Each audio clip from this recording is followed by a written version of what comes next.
Please call the roll. Commissioner Stralchuk, Here. Commissioner Bushy, Here. Commissioner Meyer, Here. Commissioner Hancher, Here. Commissioner Garrow, Here. Commissioner Parrish, Here. Commissioner Schneider, Here. and Commissioner Nerben. Here. We're here and we have a quorum. First up, approval of the minutes from the last meeting on April 12th. So moved. Second. Motion and a second. Any comments, questions, corrections? Hearing none, all in favor, please say aye. Aye. Minutes are approved. Next item, request for a second connection to Milwaukee Waterworks. Maybe a brief staff overview, and then we'll get to the discussion. Sure. So when We Energies originally negotiated the contract with Milwaukee Waterworks 25 years ago, there was the initial connection point, which is the one that we currently operate at County Line Road and 76th Street. But they had included the option for a second connection point, which is at 107th or Granville. That was the place that Milwaukee Waterworks chose as where they would like us to connect. Reason for that is, at the time, that was an industrial park. It had large diameter mains, and there wasn't a lot of water flow. So Milwaukee was hoping to solve a water quality problem by having us connect there and draw water. Since then, for the Mequon water utility, it's much closer to make the connection at 91st Street, which is Swan, and County Line Road. It's about a mile less water main for the water utility to make that connection. So what we're requesting is to send a letter to the Milwaukee Waterworks to just ask for an either-or, either 107th Street or 91st Street. It gives us options and allows us for the ability to pick either point as our second connection point. Thank you. Any questions from the commission? Commissioner Meyer. Just one question. Without the addition of the 86 units or 83 units, would you be requesting that still? Sure. It's much closer to where our existing mains are. Right now, We need that now? we're getting close to the point where we might need to get to a second connection. That if you in the memo, we addressed the fact that peak demand is now right at about what our county line and 76th Street limit is from Milwaukee Waterworks. So we're kind of at that, on that edge of where, a second connection would resolve issues. Yep. And with the water mains in Central Growth having already made it to 91st Street to Swan at Highlander Estates subdivision, just heading south is much closer than going another mile to the west and heading south. So it just makes sense for the utility. I think there were some concerns about redundancy in the event of main break. I know we had a meeting with City Water, City Administrator Alderman Parrish and I a couple weeks ago, and that's a quality of service improvement. It's been on the radar screen for the utility for a while. It's much more feasible to actually implement it here, being a mile less pipe if we were to put it in. Any more comments from the commission? What do you need from us? Just a general show of support? Or just to approve having us send the letter to the Milwaukee Waterworks. So is there a motion? I'll make that motion. Second. Motion and a second. Any further discussion on this item? Hearing none, all in favor of allowing staff to go off and write the letter, please say aye. Aye. Aye. Go forth and write. Thank you. That's our last item on the water utility. Is there a motion to adjourn? Second. Motion and a second. All in favor say aye. Aye. We are adjourned. We will now convene as the Common Council. Call the meeting to order, and please join me in the Pledge of Allegiance. I pledge allegiance to the flag of the United States of America and to the republic for which it stands, one nation under God, indivisible, with liberty and justice for all. Please call the roll. Alderman Stralchuk, Here. Alderman Bushy, Here. Alderman Meyer, Here. Alderman Hancher, Here. Alderman Garrow, Here. Alderman Parrish, Here. Alderman Schneider, Here. Mayor Nerben. Here. First on the agenda is a public hearing for ordinance 2022-1620, an ordinance amending Chapter 58 of the Mequon Municipal Code to rezone 86-acre parcel on the west side of Swan Road from R1 to R3 with central growth area overlay, and amend the city's land use plan from rural residential 1 acre in connection with a 83-lot subdivision. This was recommended by the Planning Commission on March 21st and first reading at Common Council on April 12th. Is there a motion to go into public hearing? Move to go into public hearing. Motion and a second. All in favor of entering public hearing, please say aye. Aye. We are in public hearing. We have, I believe, 4 people who want to speak on this item, so we'll call you up one at a time. Try and limit comments to 5 minutes. As it's a public hearing, we will listen, and then once that's all over with, we will respond either through staff comments or comments from the applicant, and then we'll have some discussion after that's all done. So first up, Patrick Humpla from 10144 North Concord Drive. He opposes and wishes to speak. Please go ahead. My apologies to Mr. Heschner for repeating what I sent him earlier, but I'd like the Common Council to hear it. I've been a resident of Huntington Park for 3 years and live directly behind the land where the proposed Swan Ridge subdivision would be located. When we purchased our home in early 2019, I was under the impression we were moving to an area which would remain rural and had growth limited to a central corridor. While I understand that property owners have the right to sell their land, I do not think a subdivision with 84 to 88 homes is the best interest of the area. In other places I have lived, I have watched as developers have, under the guise of sustainability, consumed more land, disconnecting people from their natural habitat. I thought Mequon was going to be a place where I could raise my kids away from the traditional suburban sprawl, where they could still feel connected to nature and their community without having to get in a car or plan to go on camping trips, where they wouldn't have to worry about being hit by distracted speeding drivers who were too concerned with their phones or getting home on time. I thought my kids would have a legacy where stargazing without interference from artificial light would entertain their imagination, where they could see animals thrive in their natural habitat while playing in their backyard. It is disconcerting that the Developer and Planning Commission seem to brush aside each of these concerns without much deliberation, even though I know they go through quite a rigorous process. As a resident of Huntington Park in Mequon, I do oppose the development. However, if the Common Council chooses to move forward, I would like the following items addressed to our community.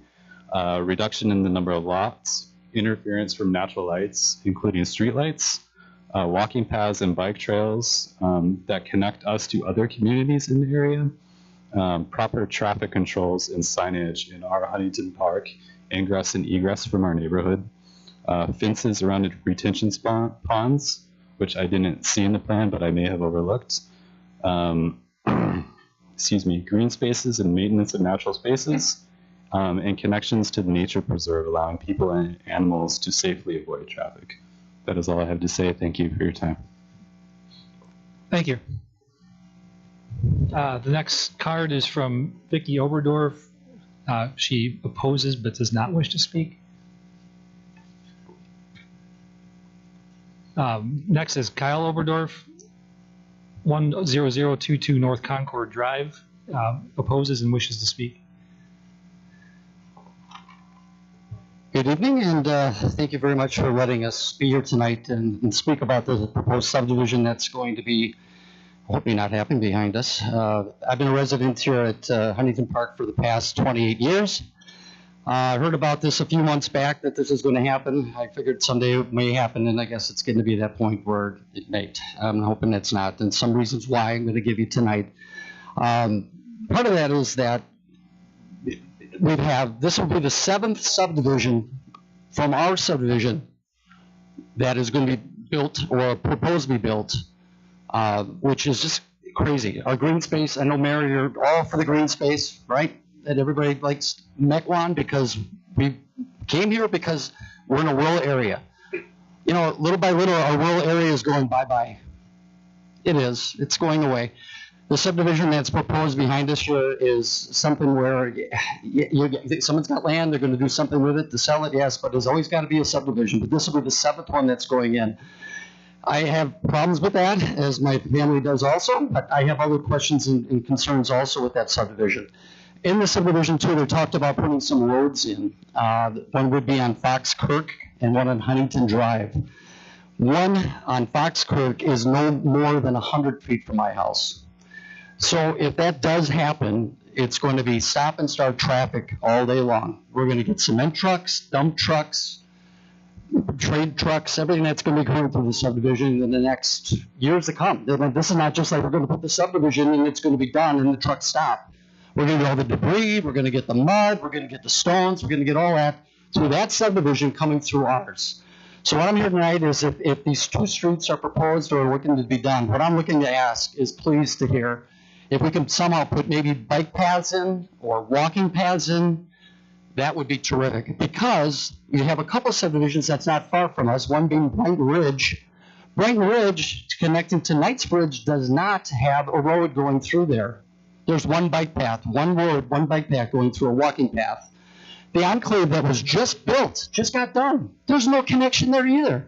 There's no connection to any other subdivision. So why us? Why do we need 2 when they have none? There's a walking path, I believe, that runs north and south on the enclave. I just went through there the other day. There is no connection to this. So if it's a fire department thing or if it's a snowplow thing or whatever the case may be, these were subdivisions that were just built that did not have that connection at all. So here we are now in front of this, is that this is so close to the house. And I'm worried about the safety. I'm worried about the safety of the kids in the subdivision.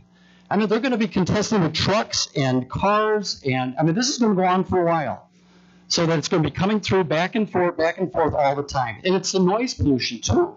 I mean, it's going to be noisy. It's not only the subdivision we're going to hear all the hammering that we're going to be hearing, because I'm right behind it.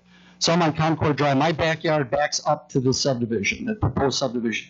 And it's going to be loud, and it's not going to be fun. Summer, winter, fall, it's going to be all the way around that we're going to hear the noise. But I'm worried about more of the safety on this corner on Foxkirk and then also coming down on Huntington. That it's got to be 2 roads. I'm hoping no roads at all, that we can make that just a path. But looking at these other subdivisions again, too, they don't all have roads going into those subdivisions. One, again, has a path, and that's what I'm asking for. We can see the council to look into doing that. And so streets, just as gentleman before, also with the traffic, but also the lights, too. I'm hoping that there'll be no lights because it's so nice in our subdivision now where it is dark and quiet. And I'm also worried about all the wildlife that we have. I like looking at my backyard. I still see all the deer and the geese and stuff like that. Like, where are they going to go? That's gone now, too. So I'm just concerned. I'm very, very concerned. I just hope it doesn't happen, but it does. But anything, the safety under these 2 roads is another point that I'm really looking to see that you can look in tonight and take it to heart that it's not only a noise thing too, but it's a safety thing for the people going through that subdivision contending with the trucks and the cars and the traffic. And us as our subdivision leaving, I guess some people are saying it may be a shortcut to going through to hit Swan. It's no different, guys and gals. It's no different. We can leave. We have no problem with entrances and exits in our subdivision now. We've had them for 40 plus years. We don't need any more. We're happy with 3. That's all I have tonight. Thank you for listening. Thank you, Mr. Oberdorf. Next is James Josie from 10014 North Concord Drive. He opposes and wishes to speak. Thank you for giving us this opportunity to speak. I happen to live next to Kyle. I've been in the subdivision for 39 years, with the longest resident, phase 2. We moved to this subdivision back in the early 80s. We looked at other places in Mequon. We wanted the rural atmosphere, no curb and gutter, no street lights, no sidewalks. My concern, though, has to do with connections. I'll be honest with you, in our whole 39 years living there, I expected a subdivision behind us. And I think when we moved in, it was 1-acre lots. It got flipped to 5-acre lots when the sewer wars were going on. So that part I'm not even going to talk about. I don't have an issue with that. The 2 connections, though, are my concern. The one, let's see if it's not going to show up, I guess, with your lights. Yeah. This one's worked at all national conferences. Straight out of the top of there. Okay. Thank you. The Foxkirk one right up here, I live right on that corner. Kyle's next to me. The other one is down here on Huntington. The Foxkirk one, when we moved in, there was about 3/4 of a block road next to us, a dead end. In 2011, when Concord Drive was repaved, Tim Weicker, I think I'm pronouncing that, from the engineering department, came to us, asked about removing that side road because it was part of the repaving. I explained to him, because of the road coming from Foxkirk, when you're coming south on Concord Drive, it's a blind spot until you're almost within 100 feet of it because you're coming up a hill. I said we tended the houses on that corner to use that side road to park friends when we had to get together, especially in summer. It was a safety issue. I asked him to actually take that drive. He did it. I was surprised because it wasn't even an hour, and he got back to me and he said, I see what you mean, I agree with you. Then he asked if we could shorten up that side road to save Mequon money. I said, I have no problem. Can we at least keep room for 6 cars? That's what we ended up with. So that road right now is 2/3 shorter than it was when we moved in. So that was the concern I had back when that road was put in. We moved there in 83. I think it was about 87 or 88. It was obvious to me that was going to be a danger point. That'll become a 4-way stop sign if you do the connection with Foxkirk. And that's going to be a concern to me. If you think about the noise at that, when trucks and school buses have to stop, the brakes aren't the issue on most of them. On the dump trucks or the garbage trucks, it is the acceleration, whether it's a school bus or a commercial truck, the acceleration. We have 6 school buses a day go through that intersection, 3 in the morning, 3 in the afternoon. There's 172 school days. I got that information from the superintendent's office. So that's 1,032 school buses a year stopping at that intersection becomes a 4-way. We have at least 6 commercial vehicles every day. UPS, FedEx, garbage trucks, Amazon, and others. See, there's 260 weekdays in a year. So that's 1,560 trucks and buses, or trucks. That total is 2,592 school buses and commercial trucks. Think about at your house, if all of a sudden you had that many vehicles stopping ahead of your house and accelerating. You'd be annoyed by that. That's our concern here. I didn't take into account any weekend deliveries, and there are definitely a lot of them now with the delivery service online shopping. I didn't take in the extra buses for the kindergarten drop-off and pick-up in the middle of the day. We do have a bus now and then for university school, Ozaki services, and that number is going to keep increasing. So please think about that when you got that noise level we're going to have to deal with. Now I'd like to address the comments from the Planning Commission from a month and a half ago. Unfortunately, they made their comments after we presented. We weren't allowed to ask them any questions. We weren't allowed to debate them. So I have no basis for their comments. I instead decided I'm going to do this from an analytical point. So I took this map. I used the dividers, which is a navigational tool for my marinerish industry background. I did driving. I drove all the routes. So I used my odometer, my digital speedometer, a stopwatch, to get these numbers that I'll be giving you. First thing is, I'll start with the one at Concord and Foxkirk there. We have 2 main traffic patterns going out of our subdivision. One of them will come out and go down to Huntington Out County line to go to Menominee Falls, Germantown, where the majority of the shopping is for us. The metro market's 1.5 miles closer going that way.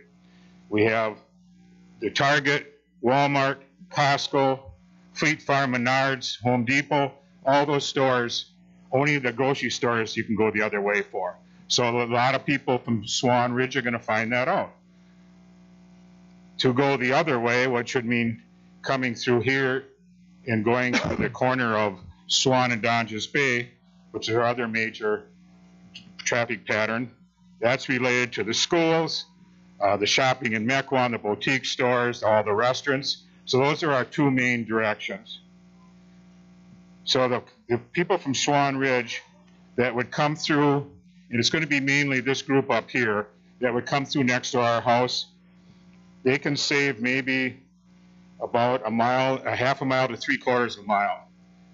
However, if they go out, don't want to get you in the eyes here. They come off the Swan Road down and Mr. around. Josie, 5 minutes is up, but take another minute and wrap up your thoughts so we can move on. Please let me finish addressing the planning council since they won't let us talk back past them. We have 3 others to get through, and I informed everyone of the 5-minute. It comes down to all these different routes.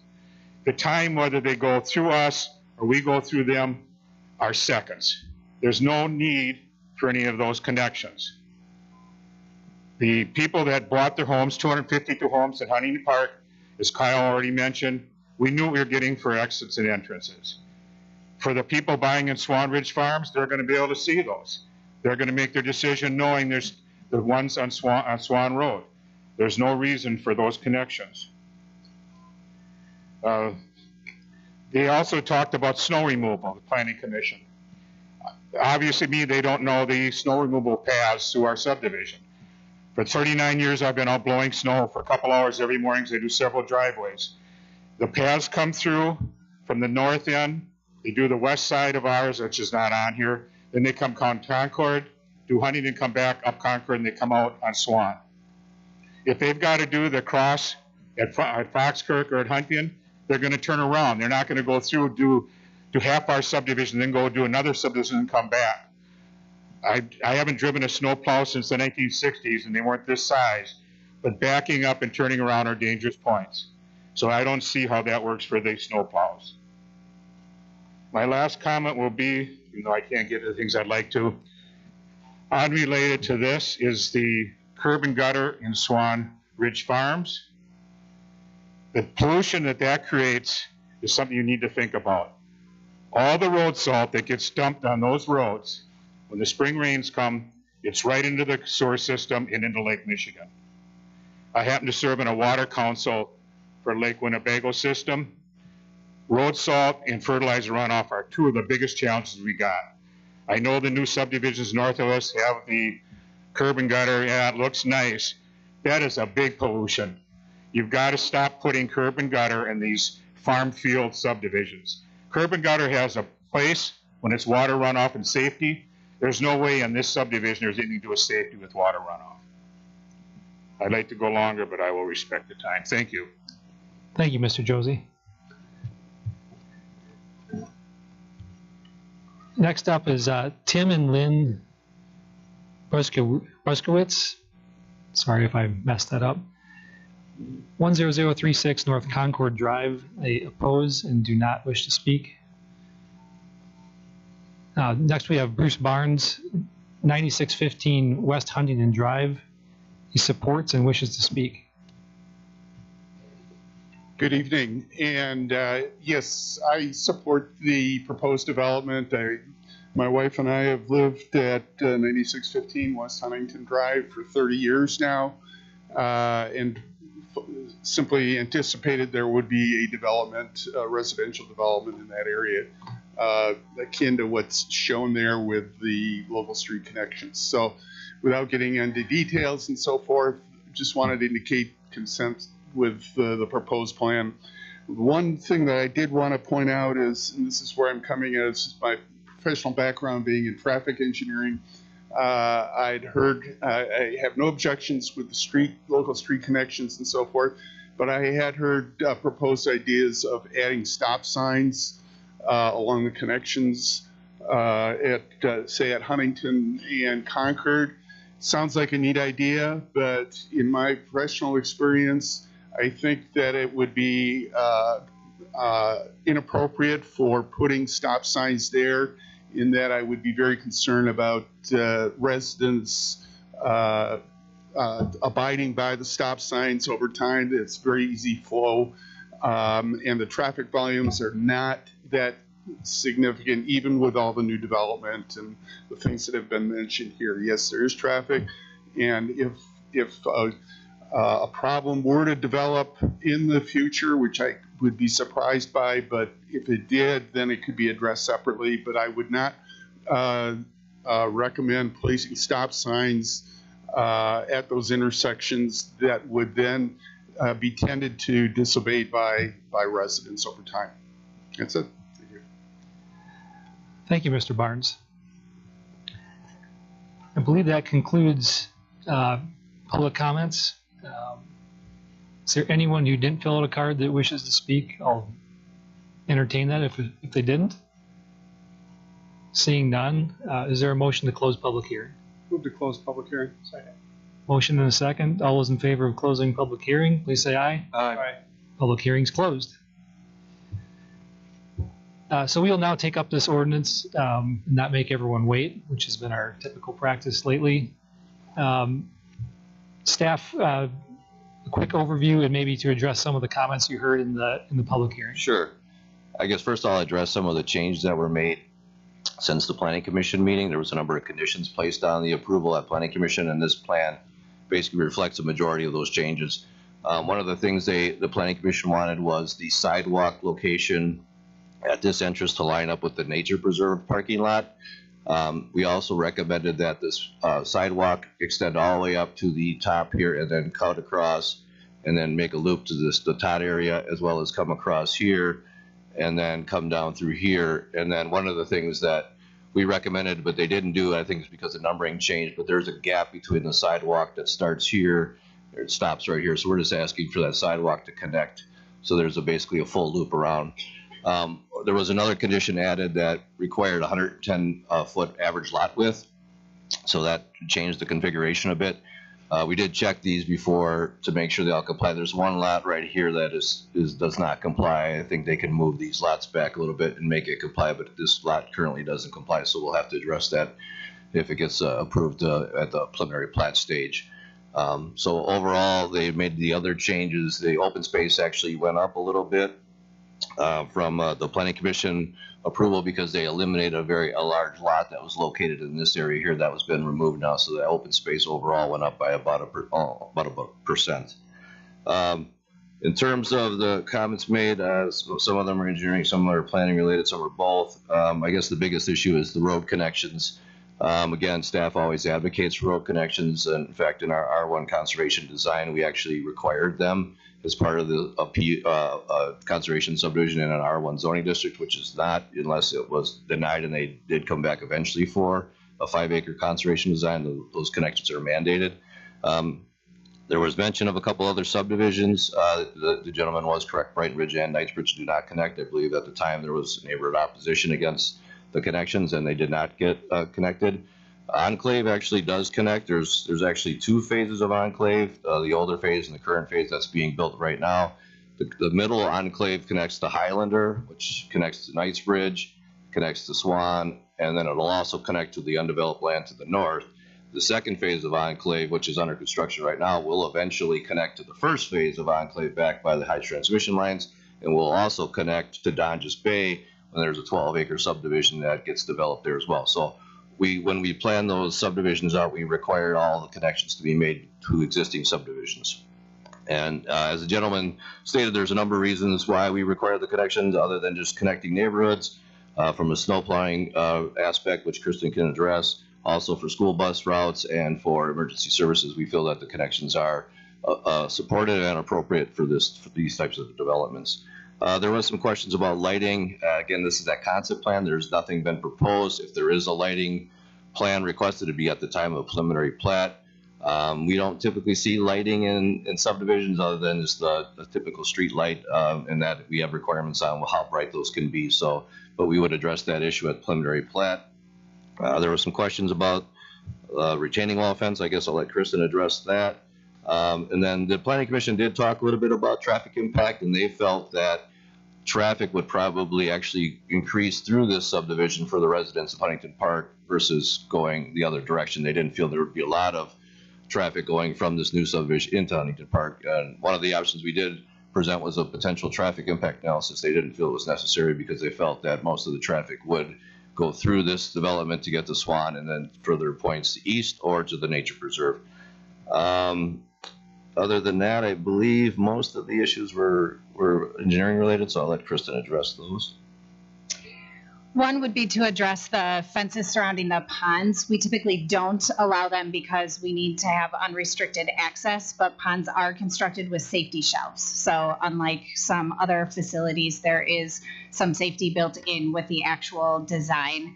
As it relates to construction traffic for the development itself, we do require at the time of preliminary plat through the development agreement that a haul route be identified.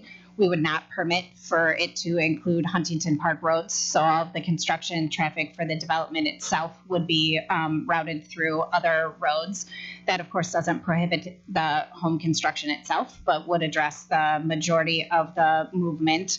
We would address debris, mud, and stone through both the erosion control permit and through all of the individual lot permits as well. So we do have a mechanism to ensure that that doesn't otherwise pollute the roads.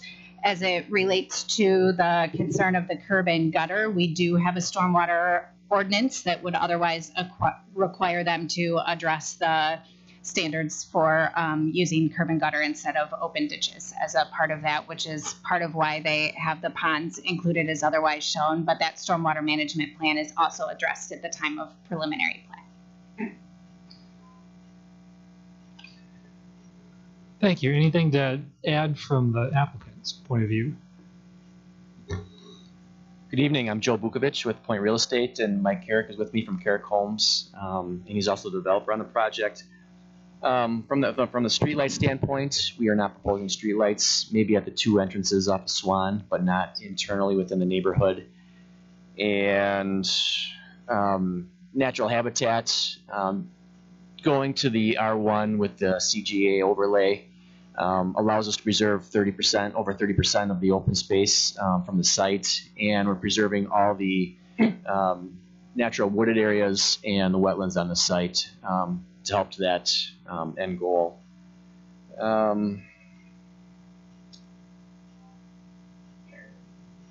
In terms of interconnectivity, we do have, as Mr. Zader showed, we have sidewalk going around from the two entrances up of Swan, along the bottom road there, and then up to Huntington Park on Huntington Drive, and then up to the basically that open spot where Fox Creek comes in, and there'll be trails throughout, and all those trails will be connected to the Mequon Nature Preserve. So we thought about that when we were designing the subdivision. How do we interconnect everything?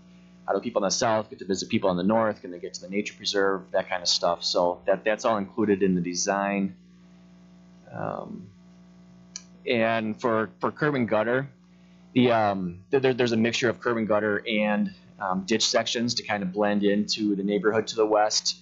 Everything that we didn't speak of that has curb and gutter, like the cul-de-sacs on the end, on the north side, and then heading in that Fox Creek extension, will all be rural ditch section.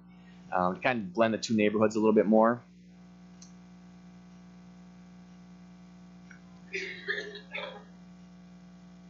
Yeah, and I think that covers the rest of the points that I had written down from the public hearing. Okay. Thank you. Thank you. Well, bringing it back to the council now. Any comments anyone would like to make? Any questions? Alderman Meyer.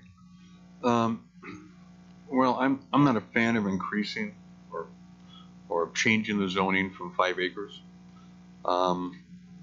It was a long fought battle to get these to be 5-acre lots a while back, and I don't see the need except for more profits, to have these zoning changed to smaller lot sizes. 5-acre lots are there for the purpose of also for that. You don't need to, they can support sanitary, they can support their own water wells.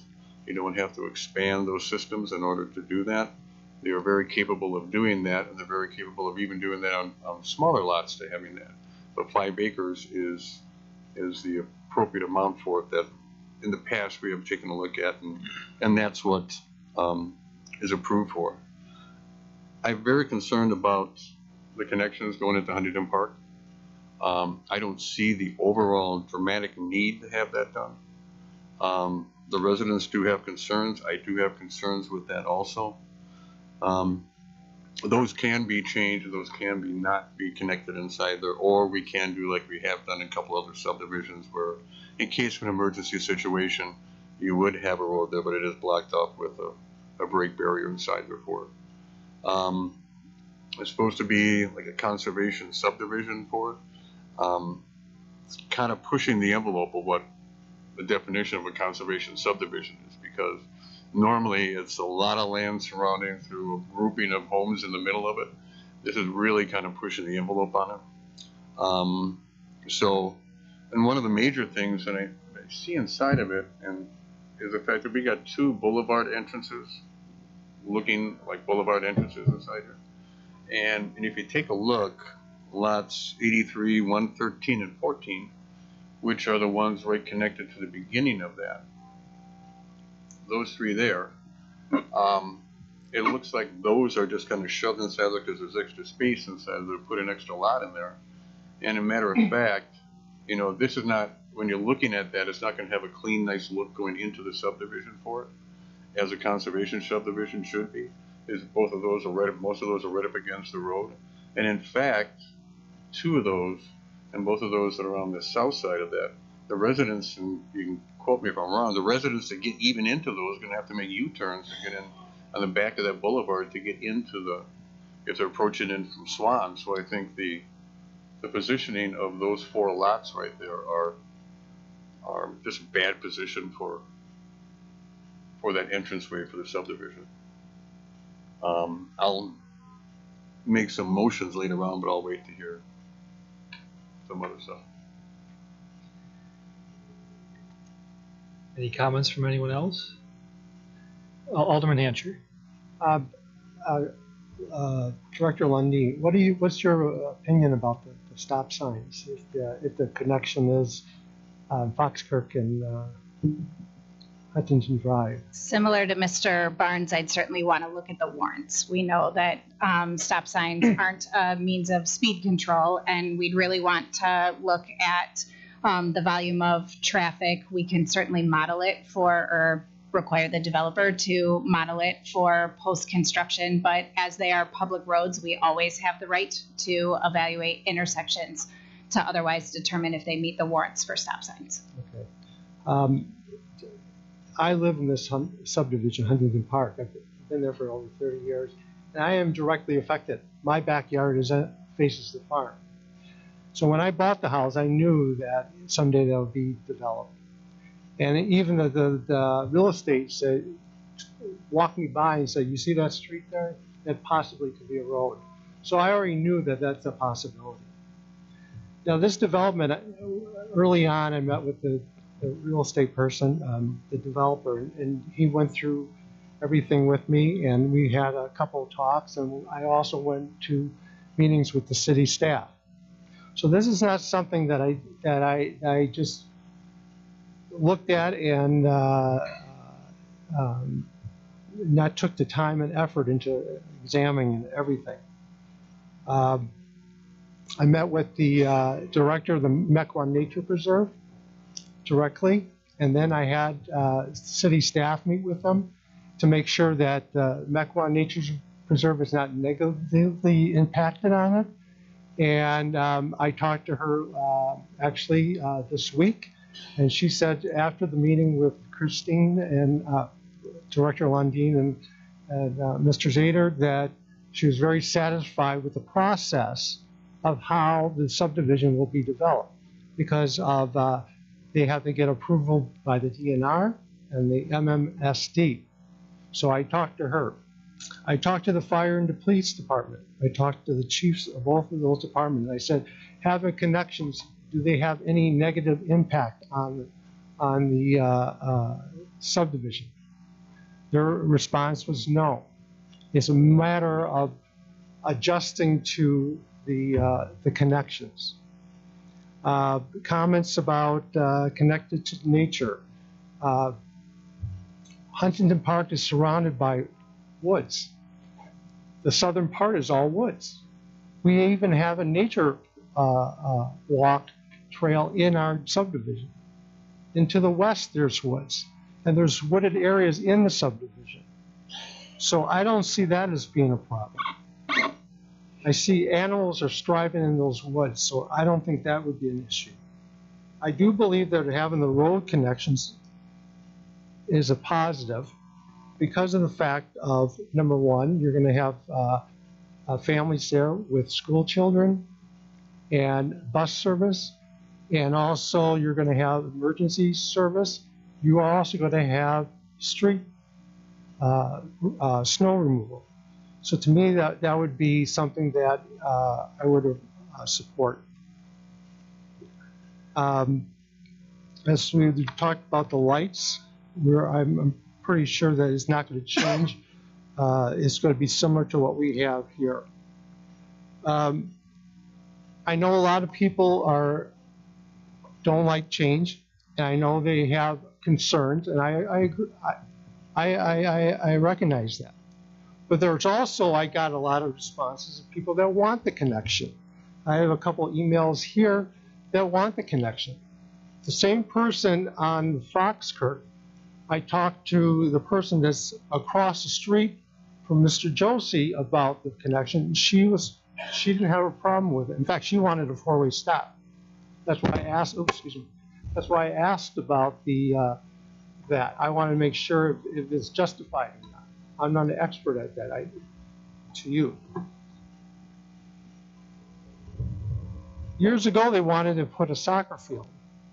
Huntington Park had a big uproar about that. Now we have a subdivision that is less dense than Huntington Park. It's less dense. And it will, if anything, it would increase the value of Huntington Park. Not only that, but it gives us more of a sense of community. When you have, these two subdivisions will be connected together, because to the east is the Mequon Nature Preserve. To the south, there's woods and the county line. To the north, you have the cemetery. To the west, you have the park. So basically, these are the two subdivisions that will be together. I'm not in the mindset of saying that's yours and that's mine. I look at this subdivision as being a way of broadening our community of people that want to live in Mequon, that want to contribute to Mequon. I don't see it as a disadvantage. In fact, I relish the fact that we have more people that want to live in our community, that will enjoy our community, just like the people in Huntington Park enjoy our community. That's not going to change. People are saying, well, quality of life will go down. I don't see it like that. I see it as the fact that you have people that will make our community even stronger, and making connections, and having children connect with one another between the two subdivisions, as I see it down the road. So I know some people don't want to hear that from me, but I see it as more of a positive than a negative. And this is the type of subdivision that would make the community better.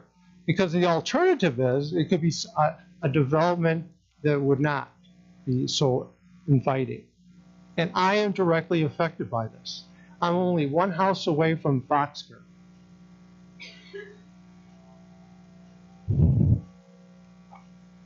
So I'm speaking from, and I've been in the community for 30 years. I see it changed a lot. But I don't think just by adding 83 homes is going to change the quality of our life. I really don't see that. I only see it as being a positive.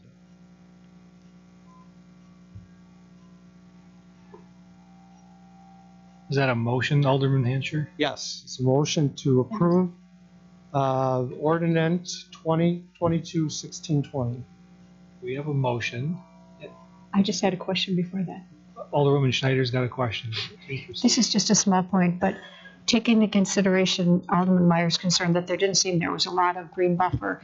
And when I listened to the Planning Commission meeting, a resident rose and spoke out of concern that there might not be connection between the green spaces in Huntington Park and this new development. And I don't know a lot about green space, but I do know it's better not chopped up into small areas and better in contiguous areas. And this is just a small point, but I'm wondering, do they abut green spaces in Huntington Park to create buffers? I don't believe Huntington Park on the west side of, or on the east side of their lots have open space. But you'll see where Jack pointed out before, where the sidewalk goes and connects. It'll connect to the trail going through the woods to the southwest. And the open space board that you see around the subdivision, the CGO requirements are 30 feet, and we provided 40. And you see thin strips going along to give a 40-foot buffer between the lots and Huntington Park. But then you'll also see that's where the trails are going, so you don't need a real super wide for a trail. But then between the two cul-de-sacs, it winds out, and then between the two cul-de-sacs and the road on the bottom of the picture, you've got another longer, wider strip there. And then when you get all the way to the bottom of that page, you've got a really, really large outlot that could be used for activities, buffer from Swan. And every lot, there's only like 2 or 3 lots in here that don't abut open space. But does the open space, is it contiguous with some other green spaces in the subdivision nearby? Absolutely. If you go to the left side where our stormwater is and all those trees on the side. That was my question. Thank you. Alderman Giro. I just have a couple small comments. We're adding water here. You're going to bring city water in? That would be determined at the time of preliminary plan, but we do anticipate the request for public water, yes. So you're going to have public water, so you don't have to worry about aquifers. Correct. Okay. I'm not a big fan of 5-acre lots like Alderman Mayer, but when I listen to, primarily it's because where I live in my district doesn't have water or sewer. So the 5-acre lots were there for a reason. And I'm a little concerned about the farm runoff. That I don't think that should be going into Lake Michigan. If you guys could do something about that, I'd appreciate it. Other than that, I'm not the alderman for this district. I don't go into this district very often. And I think when I listen to the alderman, he should know a lot more than I do about what's there. So I look at it as he lives there. He lived there for a number of years. He's the alderman. He should know his residents. He should know what's going on. As long as the alderman is comfortable with it, Alderman Hancher is comfortable with it. I don't see any other problems with it. I mean, I don't like I said, I don't like breaking up 5-acre lots, but I don't live there. I'm not the alderman there. It's not the district that I represent. And if he represents that district and feels this is a good addition, then I have no. It would be foolish of me to try and disagree with that.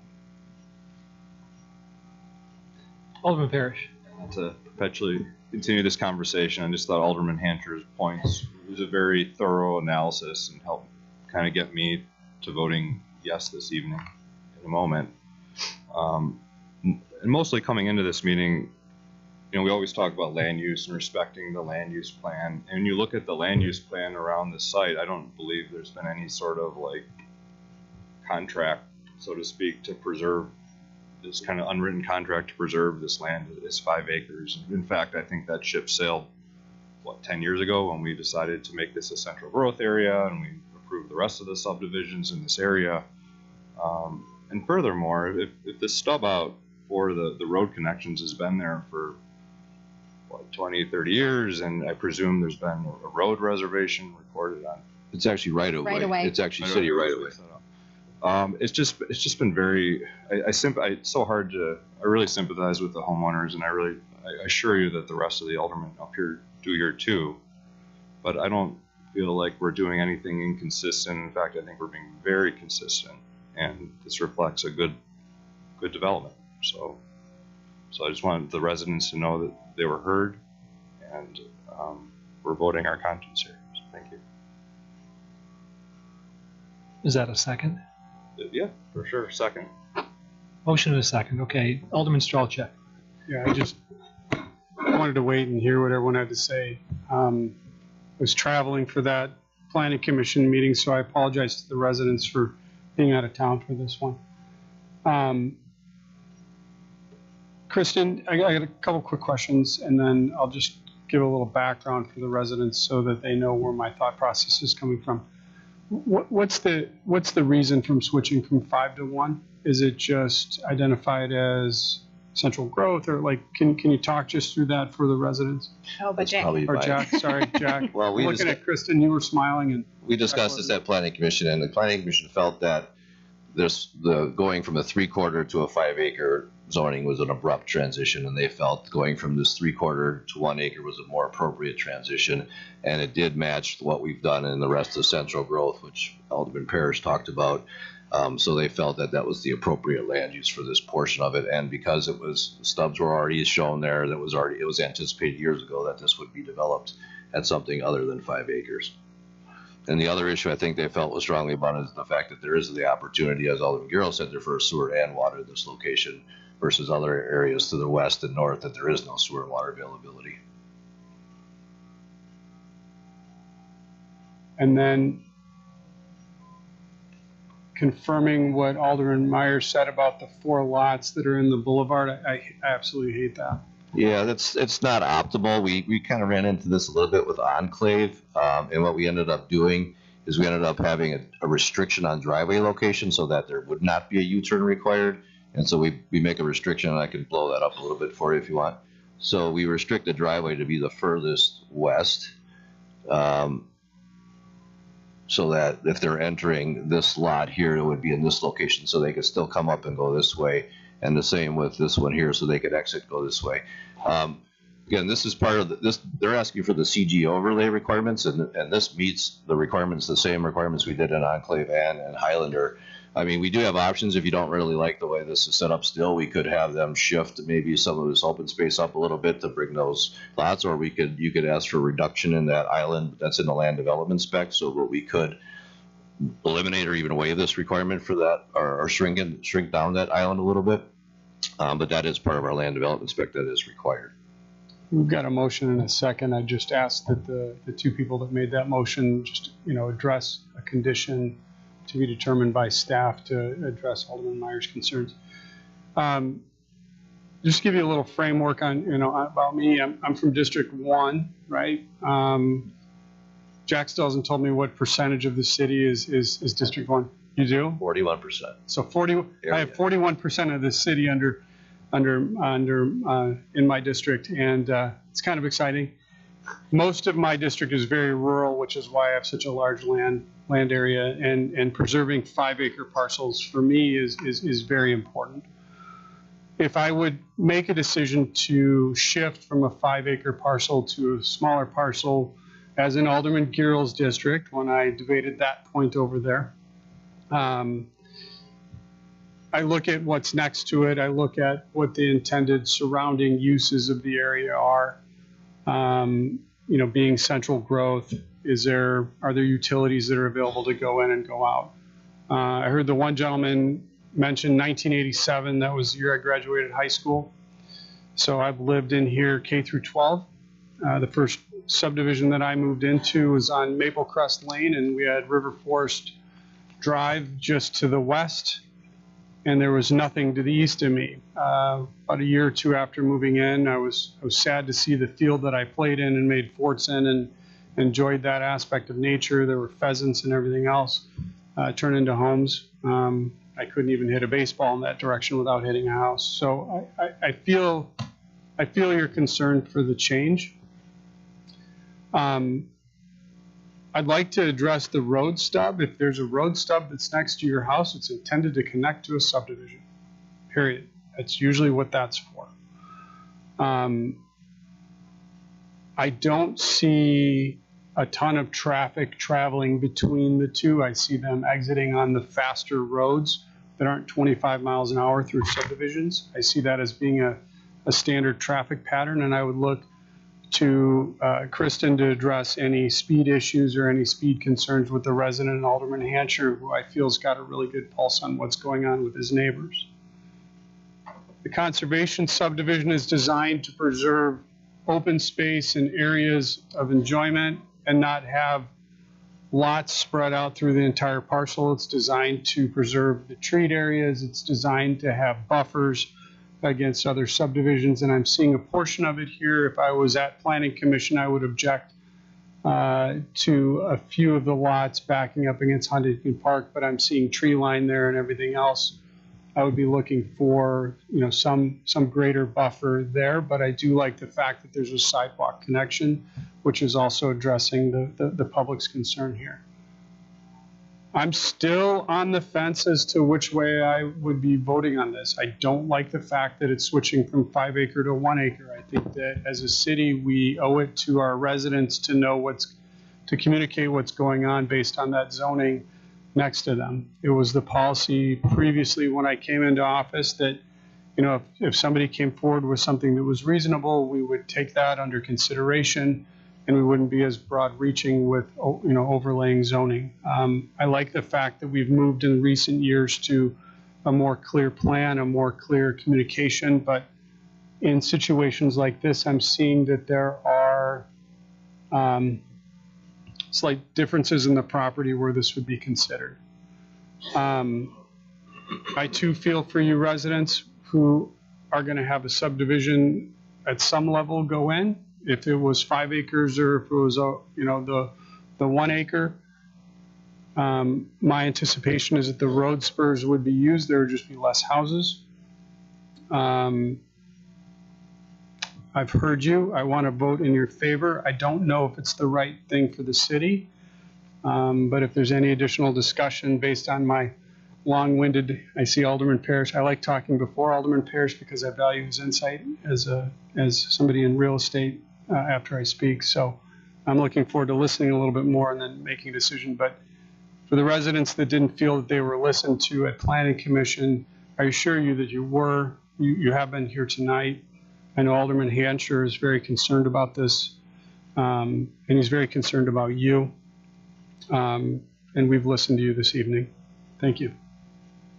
Can I just address one thing that Alderman Schneider brought up as well as Alderman Strelczyk?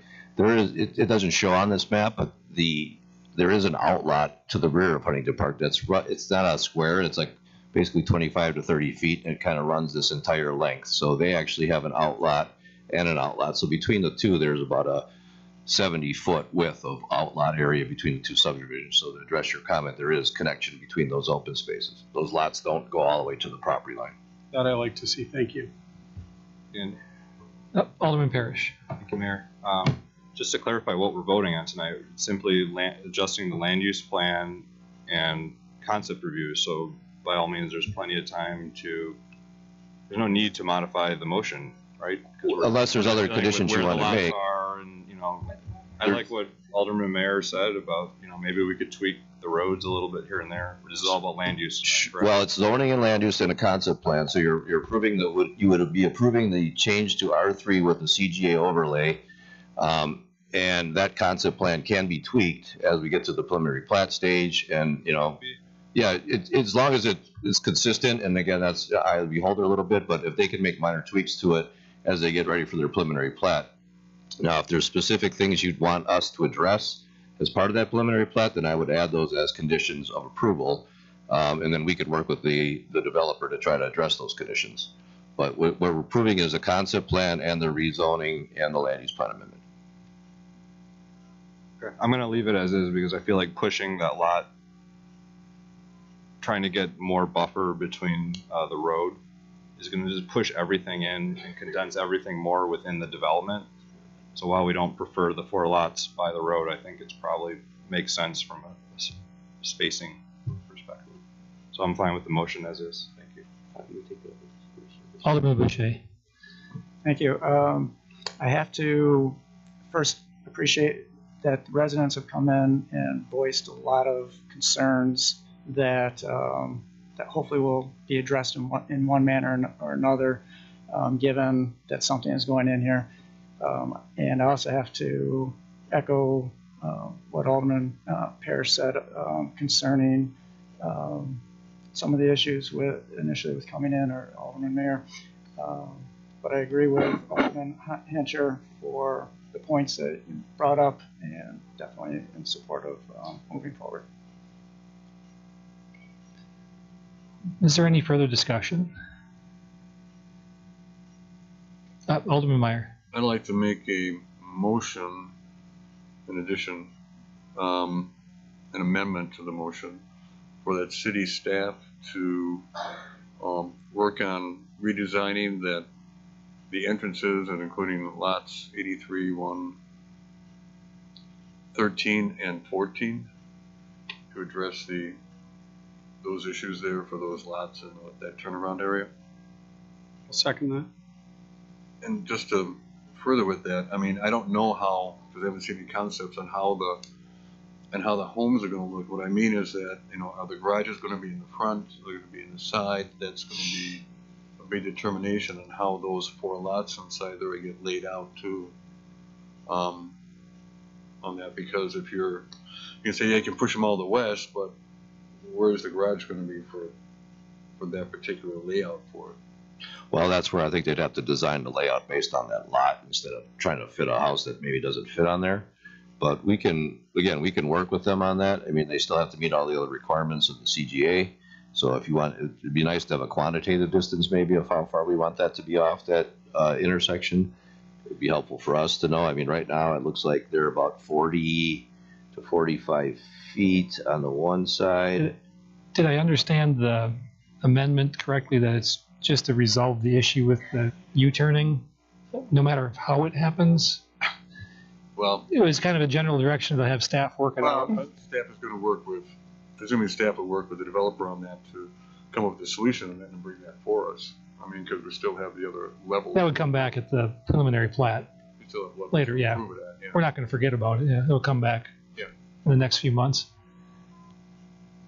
So with that understanding, does that work? Yeah, I mean, this is probably the best of the 4, and this one shows like about, it's about 50 feet of gap here between this and that, and this is about 65 feet from here. Is that acceptable, or do you feel like there should be a little bit more room there, just so I can get a feel for?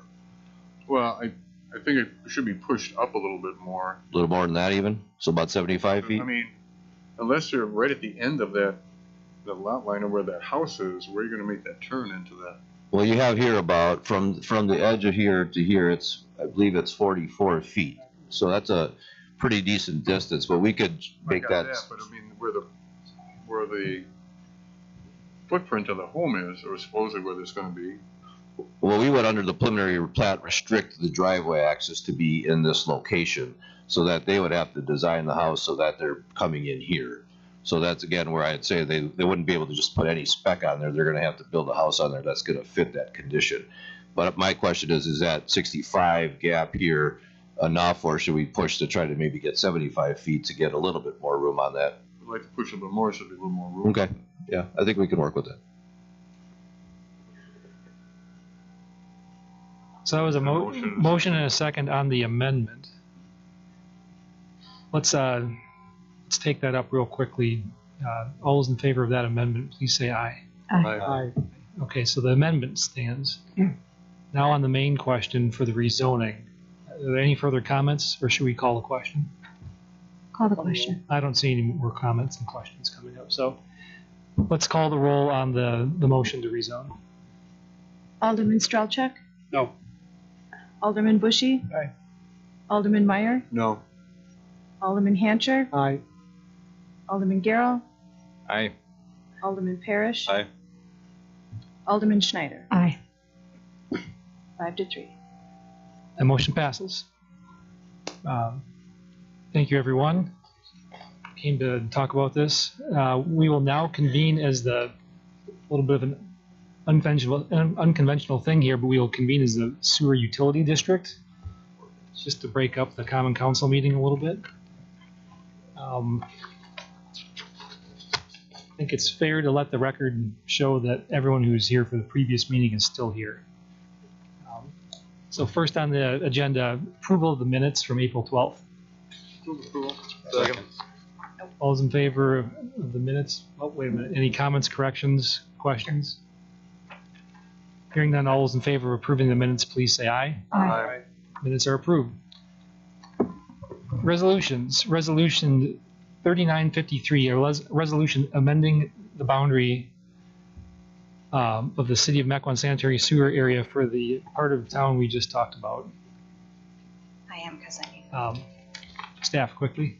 Correct. So this correlates, the property currently is not inside the sewer service area, and so for it to be served with public sewer, there's a requirement for it to be. We are also including with the initial request, the 2 homes that are inside of there. Those 2 property owners can decide as we move through the process whether they would like to be included in the sewer service area or not. We're just including them with the initial request so they have the ability to do so. We were notified that the developer is interested in pursuing preliminary plat and development agreement approval if this passes while it moves through the process with Sewer PAC and MMSD. So if we want to allow so, we'd ask for there to be a conditional approval that preliminary plat and DA does not include vested rights until the sewer service area boundary amendment is approved. Thank you. And before I forget, I did have one comment card on this item from Jane Chiraco. I'm sorry, I messed that up big time. 10129 North Swan Road. Right. I'm one of the 2 houses there. The big oblong white thing is my barn. And the home was the Gittinger farm built in 1861. So my house has been standing there for 161 years. I have to say, I agree with a lot of the Huntington Park residents. We knew that this was going to be a subdivision someday, and now you voted 5-3 to make it 1-acre lots. I guess I was hoping for something bigger than that, but maybe not 5 acres. The reason I wanted to come tonight is because I'm on a holding tank as well as my neighbor, and there's been nothing in the plans to give us an easement to get to the sewer system. And so it used to be that north lot, which was lot 84 on the old plan, was also going to have a problem with their wastewater because we don't percolate. So unless we get on a sewer, we'll have to stay on our holding tanks. And so what I would like to see, since we're going to move forward, is that you consider what's the shortest amount of tunneling I'm going to have to do to connect my sewer to the new sewer. I think we may have an answer. Yeah, we both have an answer, and because of the timing of this, we didn't want to pressure either of the residents into it. As you are aware, coming into the sewer service area comes with financial obligations, including a sewer tax, and we certainly didn't want to impose that on the residents if they're not otherwise interested. So as we move through the process, if they commit that they want to be included in the sewer service area through the preliminary plat process, we would require them to have legal access to that, the sanitary as it's otherwise designed. Okay, and it's not designed yet, so you can't say exactly where it'll go. Yes. But we'll ensure as a part of the preliminary plat that there is either easement or that it is on main for access, assuming that they've committed to connection. And hopefully that we don't start paying the sewer tax until we get connected, so that we're not paying. You would. That's why we're trying to clarify. You would. So that's why we want to be sure that you understand that. And so when would we have to start paying that tax? As soon as the sewer service area amendment is complete. Okay. So then we have to pay twice. So we have to pay to have our wastewater hauled away, and we have to pay for a tax that would be for a service that we may never get to because the developer may put the easement so far away. No, we would negotiate that as a part of the preliminary plat. So we would ensure that the easement, but we're not going to provide an easement if you're not going to be a part of the sewer service area, because then you receive the benefit without paying the tax. So we didn't want to pressure you into it. So that was the point of including it now and giving us the time to be able to work through this. As you know, this takes 6 to 9 months to otherwise work through the process with sewer PAC and MMSD. So we wanted to ensure that we're not otherwise obligating them to anything that they weren't looking for. Thank you. Thank you. Okay, bringing it back. Is there any discussion from the commission? I see we lost a member. All those in, someone want to call the question or provide a motion? So moved. Motion to approve resolution 3953. Motion and a second? Second. Okay. Any further discussion? Hearing none, all those in favor, please say aye. Aye. And the motion, well, is there anyone opposed? Hearing none, the motion passes. Next item is Resolution 3954, resolution approving an award for a contract for rehabilitation of 96 sanitary sewer laterals in the Riverdale Park and Riverland Drive lift station areas to Visu Sewer of Wisconsin, Pewaukee, Wisconsin, in the amount of $298,001. Any discussion required, or does anyone want a short staff report? Seeing none, No. Is there a motion? Move to approve. Second. Motion and a second. Any further discussion? Hearing none, all those in favor, please say aye. Aye. At that dollar amount, we Is it- need a roll well, call. we probably have to roll call dollar amount. Okay, let's do a roll call on that. Alderman Bushy. Aye. Alderman Meyer. Aye. Commissioner Hancher. Aye. Commissioner Garrell. Aye. Commissioner Parrish. Aye. Commissioner Schneider. Aye. And Commissioner Nervin. Aye. Next up, Resolution 3955, a resolution approving award of a contract to inspect the rehabilitation of those same 96 laterals to Bloom Companies LLC from Milwaukee in an amount not to exceed $63,294. Move to approve. A motion? Second. A second? Motion and a second. Any discussion? Hearing none, please call the roll. Commissioner Meyer. Aye. Commissioner Hancher. Aye. Commissioner Garrell. Aye. Commissioner Parrish. Aye. Commissioner Schneider. Aye. Commissioner Nervin. Aye. Commissioner Strelchuk. And that resolution passes. Resolution 3956, a resolution authorizing a change to the sanitary sewer manhole rehabilitation contract to National Power Routing of Chicago in the amount of $587. Is there a motion? Move to approve. Second. Motion and a second. Any discussion? This is low enough. We don't need a roll call, right? All those in favor, please say aye. Aye. Aye. That motion passes.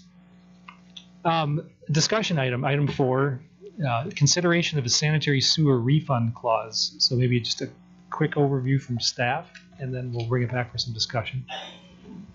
The water utility is required by PSC to provide a refund clause for those building contribute developments that otherwise provide transmission main, that the connection for anyone with a lateral connection to that main would pay their connection fee then back to the developer through a refund clause. We recently had an inquiry from a developer whether the sewer utility offers the same. It does not, and the inquiry was whether we were willing to consider one. Right now, I'm just looking for the straw poll vote as to whether it's a policy discussion you would like to pursue or not, so that I can respond to the developer. I will just note that, among other things, we should otherwise review the connection fee in general. I don't think it's ever changed since the establishment of the utility, so that will happen independent of your decision as to whether you will complete a refund clause or not, but we're just looking to see whether there's an interest in pursuing it or whether we should respond to the developer that we would not consider one and that there is not one offered. Thank you. So yeah, it's a little bit of disparity between our water policy and our sewer policy. And I think the benefit to this is if there's a large development that goes downstream and then others fill in behind them, well, they reap the benefit of the first guy running the main the long way. And he's got no way to recoup some of his costs. And I think it's worked well on the water side. So this came up as a discussion item, whether we'd be willing to entertain it or not. I guess the details would be forthcoming. Of course. We're just looking for general interest in exploring it further while not committing to actually approving anything. Sounds reasonable. Yeah. So, straw poll, show of hands. Everyone willing to progress? Look at it, yes. Looks like you got your answer. Thank you. Thank you. Now we need a motion to adjourn so we can go back to council. Move to adjourn. Motion and a second. All those in favor of adjourning, please say aye. Aye. Aye. Okay, we're back in council now.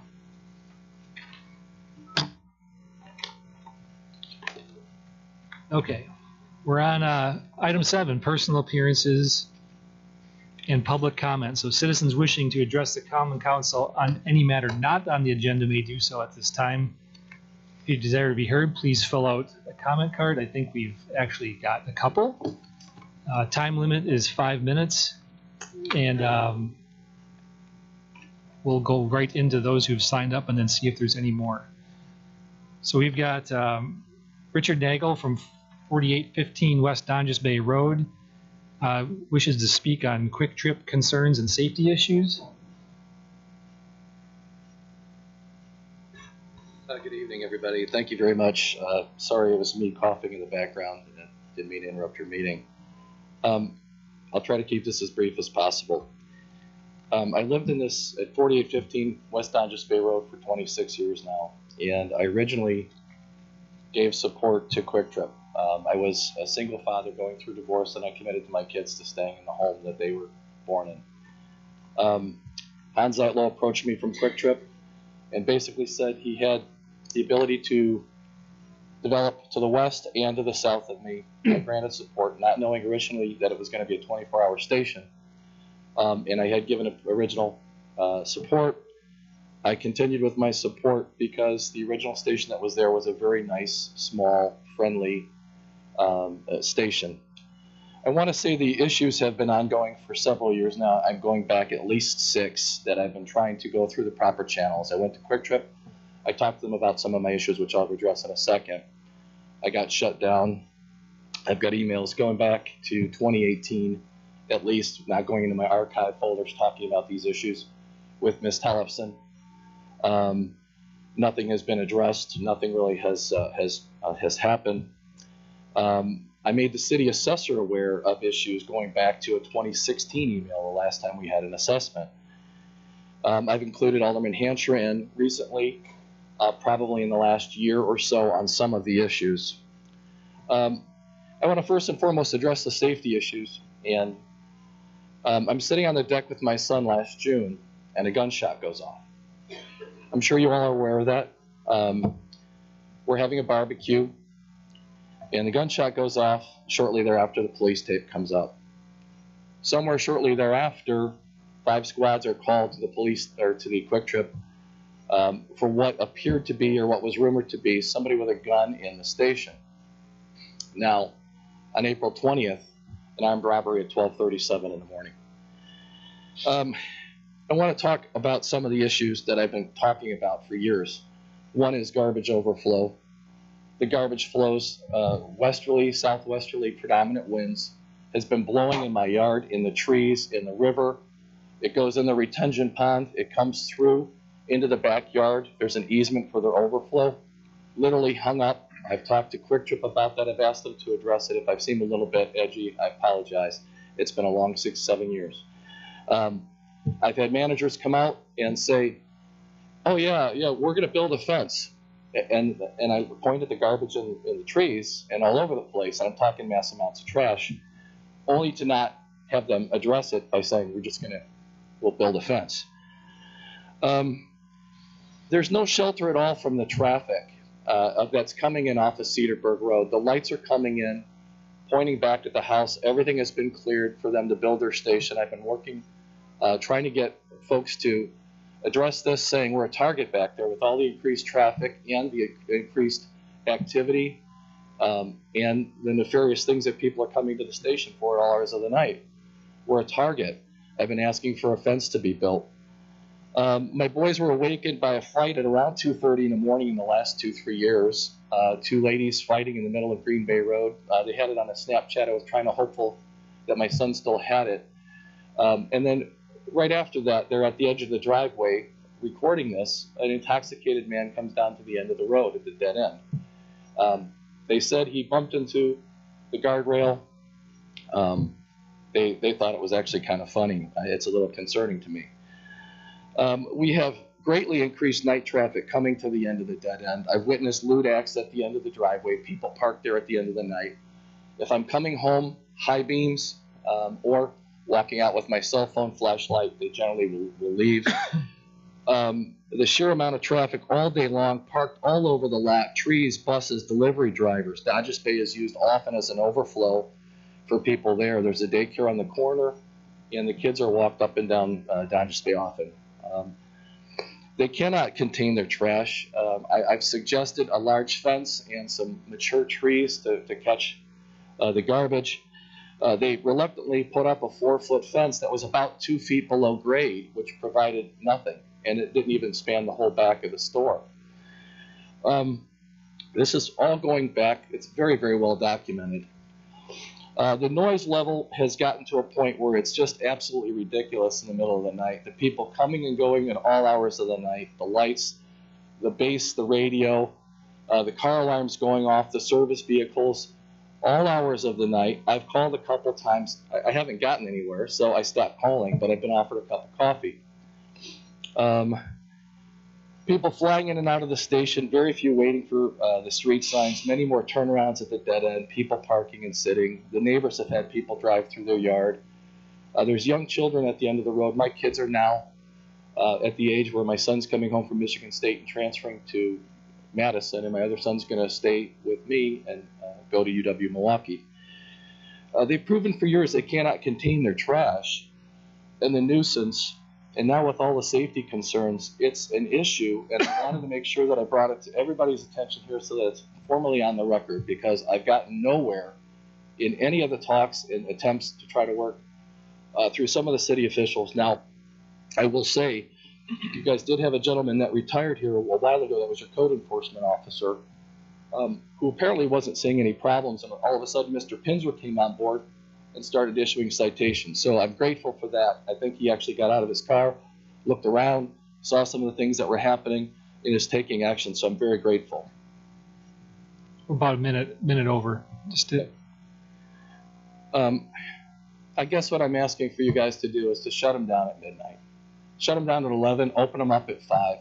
Your ordinances specifically talk about endangering the area, the community. They talk about real estate valuations. Both of the last 2 assessments, your assessors have agreed that there's an impact to that, and that was prior to the armed robbery. I'm asking that you guys get the light trespassing under control. Cars line up for the car wash. My whole home is illuminated. A large fence, trees would capture the garbage. It would stop the light pollution and may even stop a stray bullet if this stuff continues. I'm asking you guys for your help here.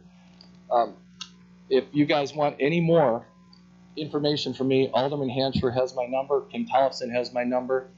I'd like for this to be addressed further, please. And if you have any other questions of me, I'll wait around till the end of the night. I know it's been a long evening for you. Thank you, Mr. Nagel.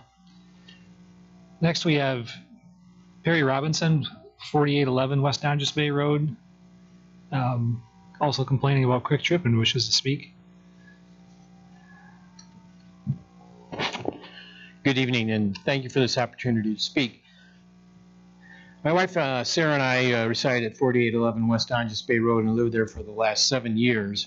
For those who may not be familiar with that location, we are directly east of Quick Trip, separated by a vacant lot, and to the east of our home is the river. I joined my neighbors this evening to register a public complaint against Quick Trip. This complaint comes after a number of chronic issues with respect to the store. For years, my neighbors and I have attempted to register our complaints with the city and Quick Trip corporate. Our experience has been that those complaints are usually addressed in an intentional way by Quick Trip store management, but as time moves forward, the same issues are repeated. My concerns, and I believe shared by my neighbors, fall under 4 areas of complaint. 1, light trespass during evening and overnight hours. 2, noise emanating from the property to surrounding residences at all hours of the day. 3, chronic issues of trash waste management. And 4, public safety. Now, one might certainly argue that the first 2 issues are to be expected by homeowners who have elected to purchase private residences in the vicinity of a gas station retail store. Sort of like a person who buys a home by an airport and subsequently complains about the noise or light issues caused by air traffic. And frankly, at some level, I might agree. So in the interest of time, I will leave those charges for others to address. That said, the light noise pollution have persistently gotten worse during the time we've lived at our residence. However, I do wish to commend Scott Pinzer of the code enforcement staff, who has of late been very attentive to our concerns, and in fact, I believe may have urged management to shut off their car wash lights after the facility closes at 10 p.m. Heretofore, that had never been done. With respect to the latter 2 points, chronic issues of trash, waste management, and public safety, I will argue that Quick Trip meets the definition for being characterized as a chronic nuisance, defined in City Ordinances 50-6. First, the trash refuse has been a chronic problem, and unless Quick Trip management knows they are under city scrutiny, they do not actively manage their waste. We've been amused when city officials of all stripes have indicated to us in the past that, quote, things seem to be better. Things seem better for a time. Once they feel the active scrutiny is passed, they return to the same behavior, not owning their trash. The trash comes into our yards, it flies down and into the river, and even has been discovered in yards past the Sybaris. This is not right. All of us have spent our free time picking up trash, and I mean long bags full, from our respective properties. I've threatened to dump a full black lawn bag at the Quick Trip front door around 7 a.m. during the weekday rush, but never have taken that action. The city apparently agrees that this is an issue, as in the last 12 months they've issued at least 4 tickets, I assume for littering, per Scott Pinzer. With respect to safety, do I really need to say much? You are undoubtedly aware of the issues. I personally have seen the police called to Quick Trip for firearm discharge, armed robbery, and I believe a drug bust, all within the last 12 months. I'm certain there are many more than those 3, and if I had time to submit a FOIA request to obtain police call records for the Quick Trip over the last 12 months before tonight's meeting, I would have, because I'm curious how that data would illuminate this issue. However, experience and logic tells me there surely have been more incidents than just the 3 of which I'm aware. In fact, I recall 2 or 3 years ago when I sat in a Common Council meeting and Kim Tolfson reported that the highest number of police calls over a period of time at that point were not surprisingly at Quick Trip and the Sybaris. Given these ongoing chronic issues, I'm asking that Common Council take whatever action it needs to achieve 2 outcomes to assist our neighborhood and address a portion of the concerns I've outlined. 1, revoke Quick Trip's conditional use as a 24-hour business and instead move to an 11 p.m. to 5 a.m. open. We as a neighborhood believe that while moving to these hours will not entirely eliminate the above problems, it will certainly reduce the issues of light noise pollution and safety concerns. 2, require Quick Trip management to address their trash management issues by erecting at least a 10-foot fence curling to the south and north of the property and running the length of the eastern property line. The fence needs to be at least 10 feet above grade to be effective at retaining windborne trash. Additionally, Quick Trip Corporate clearly values landscaping as the property is replete with beautiful and large evergreens. Unfortunately, they all lie along the Cedarburg Road upper Donges borders. We feel similar sized trees will assist in abating the trash issue, as well as potentially reducing noise and light pollution if planted along the eastern property line. Now, undoubtedly, Quick Trip will oppose to taking on these expenses and certainly will strongly oppose new hours. But we feel this is required given city ordinances which have been continually breached. Again, I recognize one could argue they are in compliance, but my read is one could just as easily argue they are not in compliance and or minimally not behaving as good neighbors in a mixed residential area. Recently, I checked how many gas retail stores exist in Mequon, and I believe if my friend Google is correct and current, I count 8. It appears the only stores open 7/24, aside from Quick Trip, are 2 mobiles, one at the Tosa and Mequon Road intersection and the other on Port Road. The 2 mobiles are not in mixed residential areas. Both sites are heavily commercial. The other 5 stores within the city all close before midnight, or so it seems. All of us wish to be good neighbors with Quick Trip. In fact, many of us are some of their best customers. We feel we've been patient with the retailer and with the city, but unfortunately, just when we seem to take a step forward, it inevitably ends weeks later right where we started. Safety is getting worse and worse, and I think it's only luck which has prevented a tragedy, and only time before one occurs if you fail to act. Finally, as my parents taught me, nothing good happens after midnight. And I submit that while a simple and perhaps old-fashioned adage, it fits perfectly for this particular scenario. Thank you for your time and consideration. Thank you, Mr. Robinson. Next, Jeremy Lesage, 4828 West Donges Bay Road, also speaking about Quick Trip.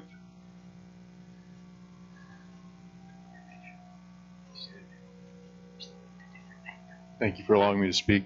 I echo a lot of the concerns of my neighbors. We like Quick Trip. We don't mind it being there. It's a nice store. They just need to own their trash. It's their trash. They brought it to our neighborhood, and they need to own it. They need to take care of it.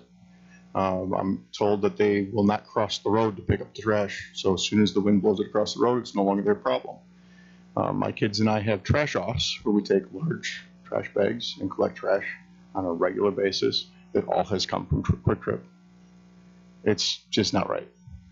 And they just need to own the problem and be responsible and be good neighbors. I hear they're a very good place to work. They take care of their employees very well. They just need to be good neighbors. As far as the safety goes and hours of operation, I stood here and opposed them being open 24 hours a day. The first plan had all of the lights at the exit coming right to my front window, and I was thankful that this council saw fit to move the driveway so that we did not have all those lights coming in our front window.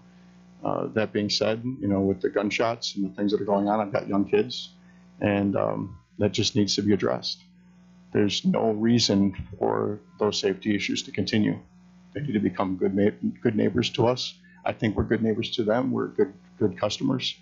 And if there was a gas station that we were going to pick to have near your house in Wisconsin, I think you pick Quick Trip. But they seem to not care about the neighbors that they have at this location. Thank you. Thank you, Mr. Lesage. Next is Paul Coulter, 10406 North Cedarburg Road, also speaking about Quick Trip. Hello, thanks for allowing me to speak. My wife and I own and operate North Shore Preschool and Child Care at 10406 North Cedarburg Road. I'm also a resident in Mequon, about 3 miles to the east on Donges Bay Road. So I come at it from even that far away from a citizen standpoint and from the business owner standpoint. My first concern, I share all the concerns of the neighbors, but first and foremost is safety. When we opened the child care center there 8 years ago or so, we took it very seriously. The children's safety is our #1 concern. To hear that there's armed robberies, gunshots, within 100 yards, not even a football field away, is disconcerting to say the least. As a resident, even though I'm far removed from there, it's also a concern. You don't get that type of behavior in other parts of Mequon. The trash, there's two different issues with the trash, is the way I see it. One is the trash that blows during the day from the Quick Trip, and that, less your guys' concern, I believe, is Quick Trip should be responsible for that. They do say that they can't cross the road, which leaves us to be picking it up. But the other concern I have is that we'll come to the center in the morning and see just garbage bags, fast food bags, cigarette butts, ashtrays emptied out in our parking lot on our lawn.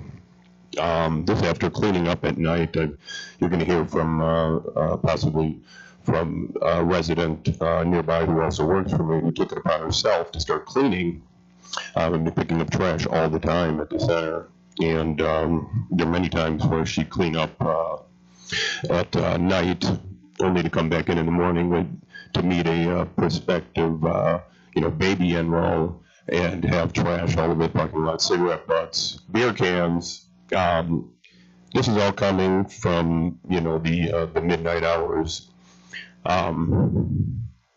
The gentleman over here said, earlier something I really enjoyed, actually. I'll just end it with this. He said doesn't like to talk mine or yours, this is everybody's. We're all residents of Mequon.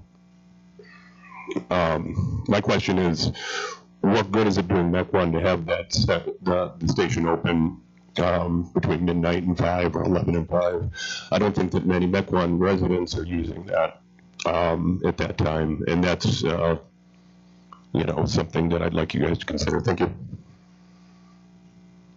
Thank you, Mr. Coulter. Last, we have Tim Hetrick, 10212 North Cedarburg Road, also speaking about Quick Trip. I will make this very quick because we are within 1/10 of a mile of each other. We're pretty much in agreement on everything that has been said here.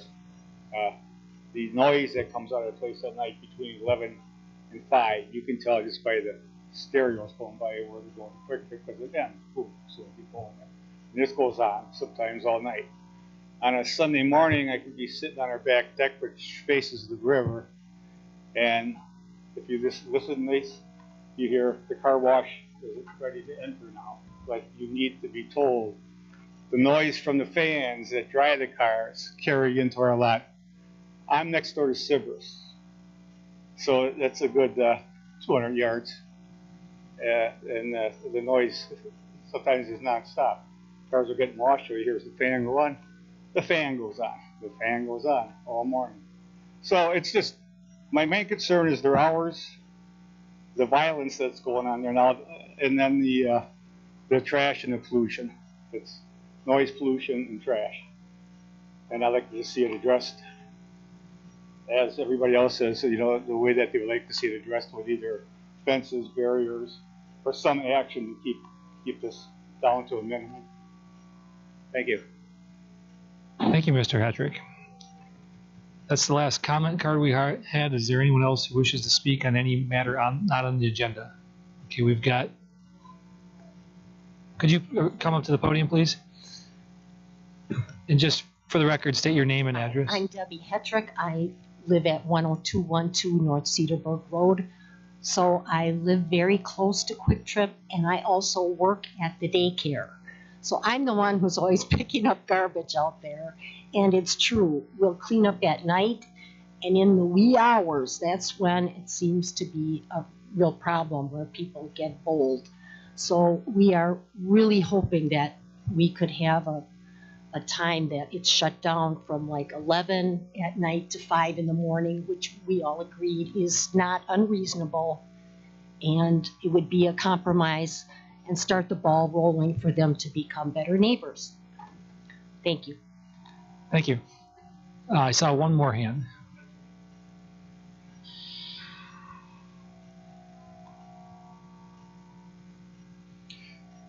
Hello, my name's Michael Radmer. I live at 10436 North Cedarburg Road, pretty much right across from the old Alpine Village, the third house up from the corner. One of the items that has not been brought up, and I think is what's caused a lot of these problems, is how big Quick Trip has gotten. So big to the point where I'm outside, I don't know how many accidents, 3, 4 accidents a week sometimes at that corner, to the point where the state of Wisconsin is now involved. I'm sure you guys are aware that, well, I call it stealing. They're stealing part of my property, part of the daycare, part of Red Cedar, to shift the road over. And a lot of that is because there's so much more traffic over there. All those people turning into Quick Trip, there's so many accidents, and I don't think Quick Trip is pretty much able to handle all that excess people, business, and because of that, some of the other items are falling off. The litter problems, the caring about their neighbors. So I don't think that has been brought up, and I think it should be, because traffic has gotten a lot worse, and garbage is a lot worse even for me. My dogs pick it up all the time. So, and I know it's Quick Trip because it's Quick Trip wrappers. So that's just what I want to bring up. Right. Thank you. there's no one else, we're gonna move on with the rest of our agenda here. We've got next public officials reports. I've got nothing, but I understand the city administrator may have something. Yes, thank you, Mayor Nurbin, members of the council. Just two quick items, given the late hour. With summer quickly approaching, we're feeling the warmer weather here upon us. The city has a number of employment opportunities that we're looking to fill in the coming months, including interns in our forestry division, the planning division, as well as the engineering division. So if there are students out there with an interest in those disciplines, we have internships. We're also looking for maintenance workers in our parks and in our highway divisions. These are seasonal positions that work on a full-time basis supporting our public works and our parks departments. We also have available positions for lifeguards and front desk staff at the Mequon Community Pool, which opens the second week of June. And then my other quick update is the Memorial Day Parade will be back here in 2022. Last year, it did not take place. It will be stepping off from Grace Lutheran Church in Thiensville, starting at 10 a.m. on Memorial Day, which I believe is Monday, May 30th. And observances will again be here at Mequon City Hall immediately after the parade in the neighborhood of 10:45 to 11 a.m. on Memorial Day. That's my report. Thank you. Next, we have the consent agenda. We have 13 sets of meeting minutes and a resolution, Resolution 3948. Resolution approving revisions to the Mequon Aldermanic Ward listings, Aldermanic Ward map, and polling site designations due to assembly redistricting. Is there a motion to take up the consent agenda? Approval. Motion and a Second. And a second. Any questions, comments, concerns? Hearing none, all those in favor of the consent agenda, please say aye. Aye. Those items are approved. Next, we have ordinance first readings. The ordinance will be read, but maybe not acted on, but a couple of these we may, and I'll get to that in a moment. The first one is ordinance 2022-1621, an ordinance amending the planned unit development for property located at 12831 North Port Washington Road in conjunction with expanding hours of operation from 7 a.m. to 7 p.m. This was recommended by the Planning Commission on April 25th. It is a first reading. Ordinance 2022-1622, an ordinance revising awards of Mequon Aldermanic Districts 1 and 4 due to assembly redistricting. Recommendation forthcoming by Public Welfare. That was approved. It was approved, and this is a first reading, but we're going to ask for someone to make a motion Move to suspend the rules and take up ordinance 2022-1622 and vote on it tonight. Motion and a second, and the reason for suspending the rules is due to a time crunch put on us by the state, not because we like doing that. Can I say one more thing about this? I just want to emphasize for someone who may not have understood this from the public, that this doesn't change the aldermanic districts and it doesn't change the voting locations. It's just making a little sub area between some aldermanic districts because of other entities interfering with our lines. Thank you for the brief overview. We had a motion and a second. Is any further comment? You're not messing up District 1, are you?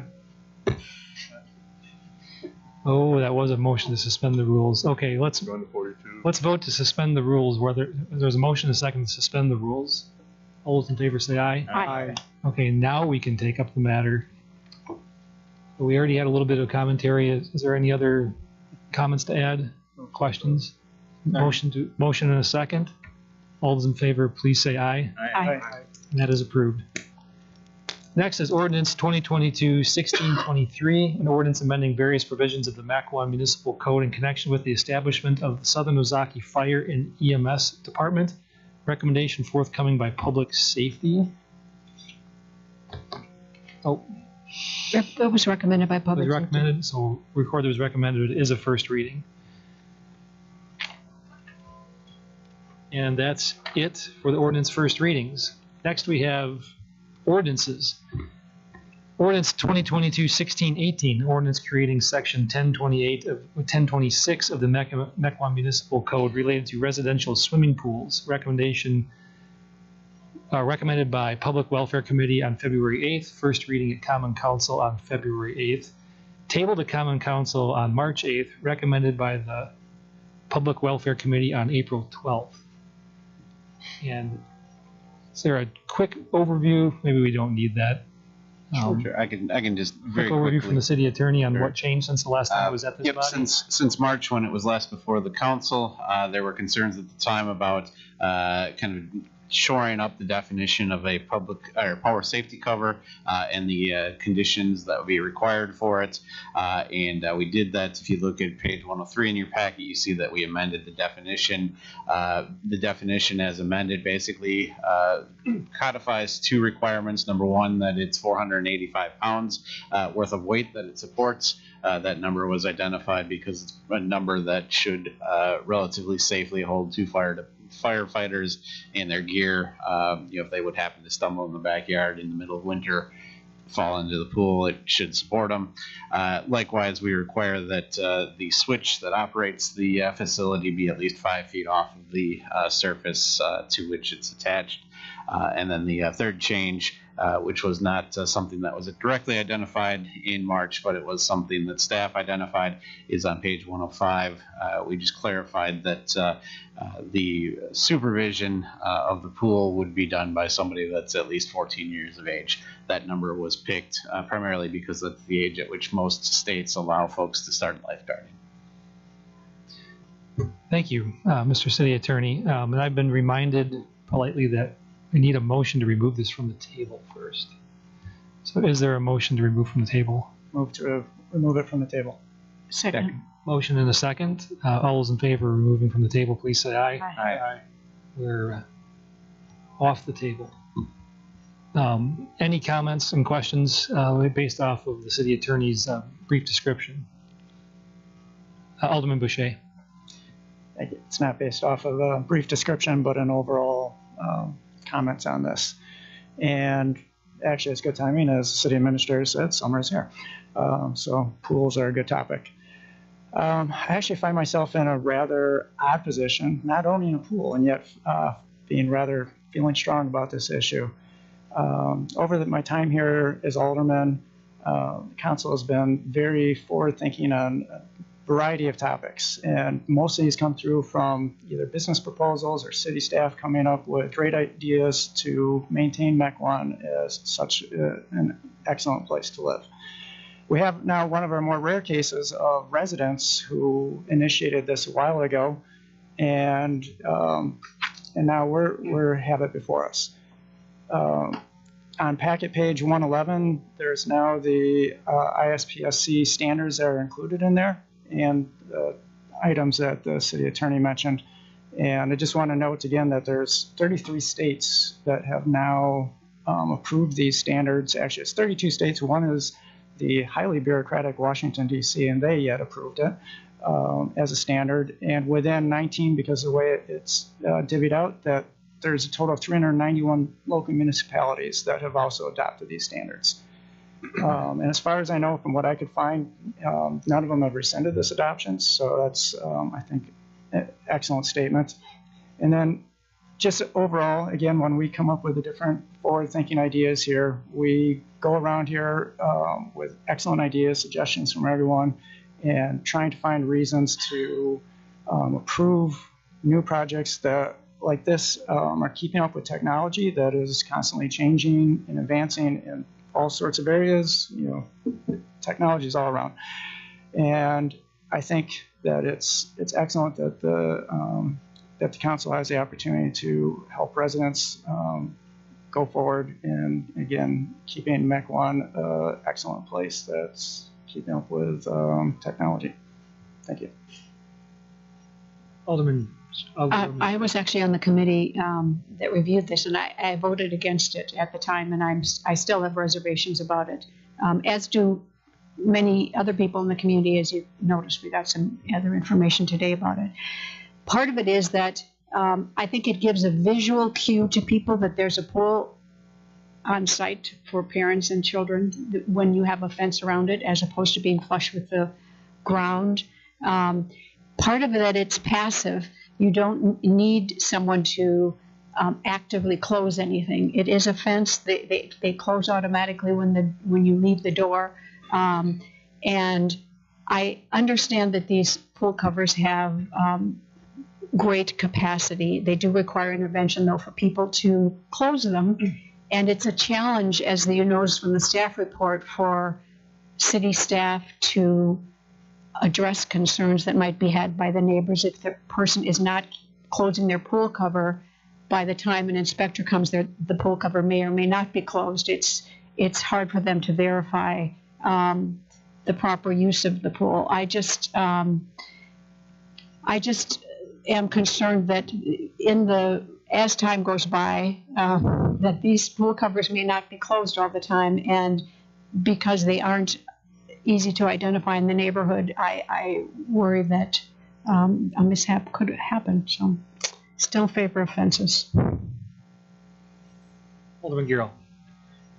We spent a lot of time on this at Public Welfare. At first, when I saw about pool covers were coming, I said, I've had a pool now for 16 years, actually 17 years here in Mequon, and I thought, come on, these pool covers, those aren't safe. Well, pool covers aren't safe. They're really not. But that's not what we're talking about here. This is a technological innovation that came around in the last 5 or 6 years. It's a power safety cover. And when I read about those and looked at the data and talked to some of the people who install them and the experts, I thought, these things are outstanding. There's no way a kid can drown in one of these things when they're closed. And talk about fences. I have a pool. I had my pool when I bought my house. I was supposedly grandfathered. The city came out and said, no, you need a fence. So I put the fence up. It's quite expensive. It's a nice looking fence. It's not a cyclone fence. It's not an ugly fence. I wanted a nice fence. That was 17 years ago. It cost $16,000.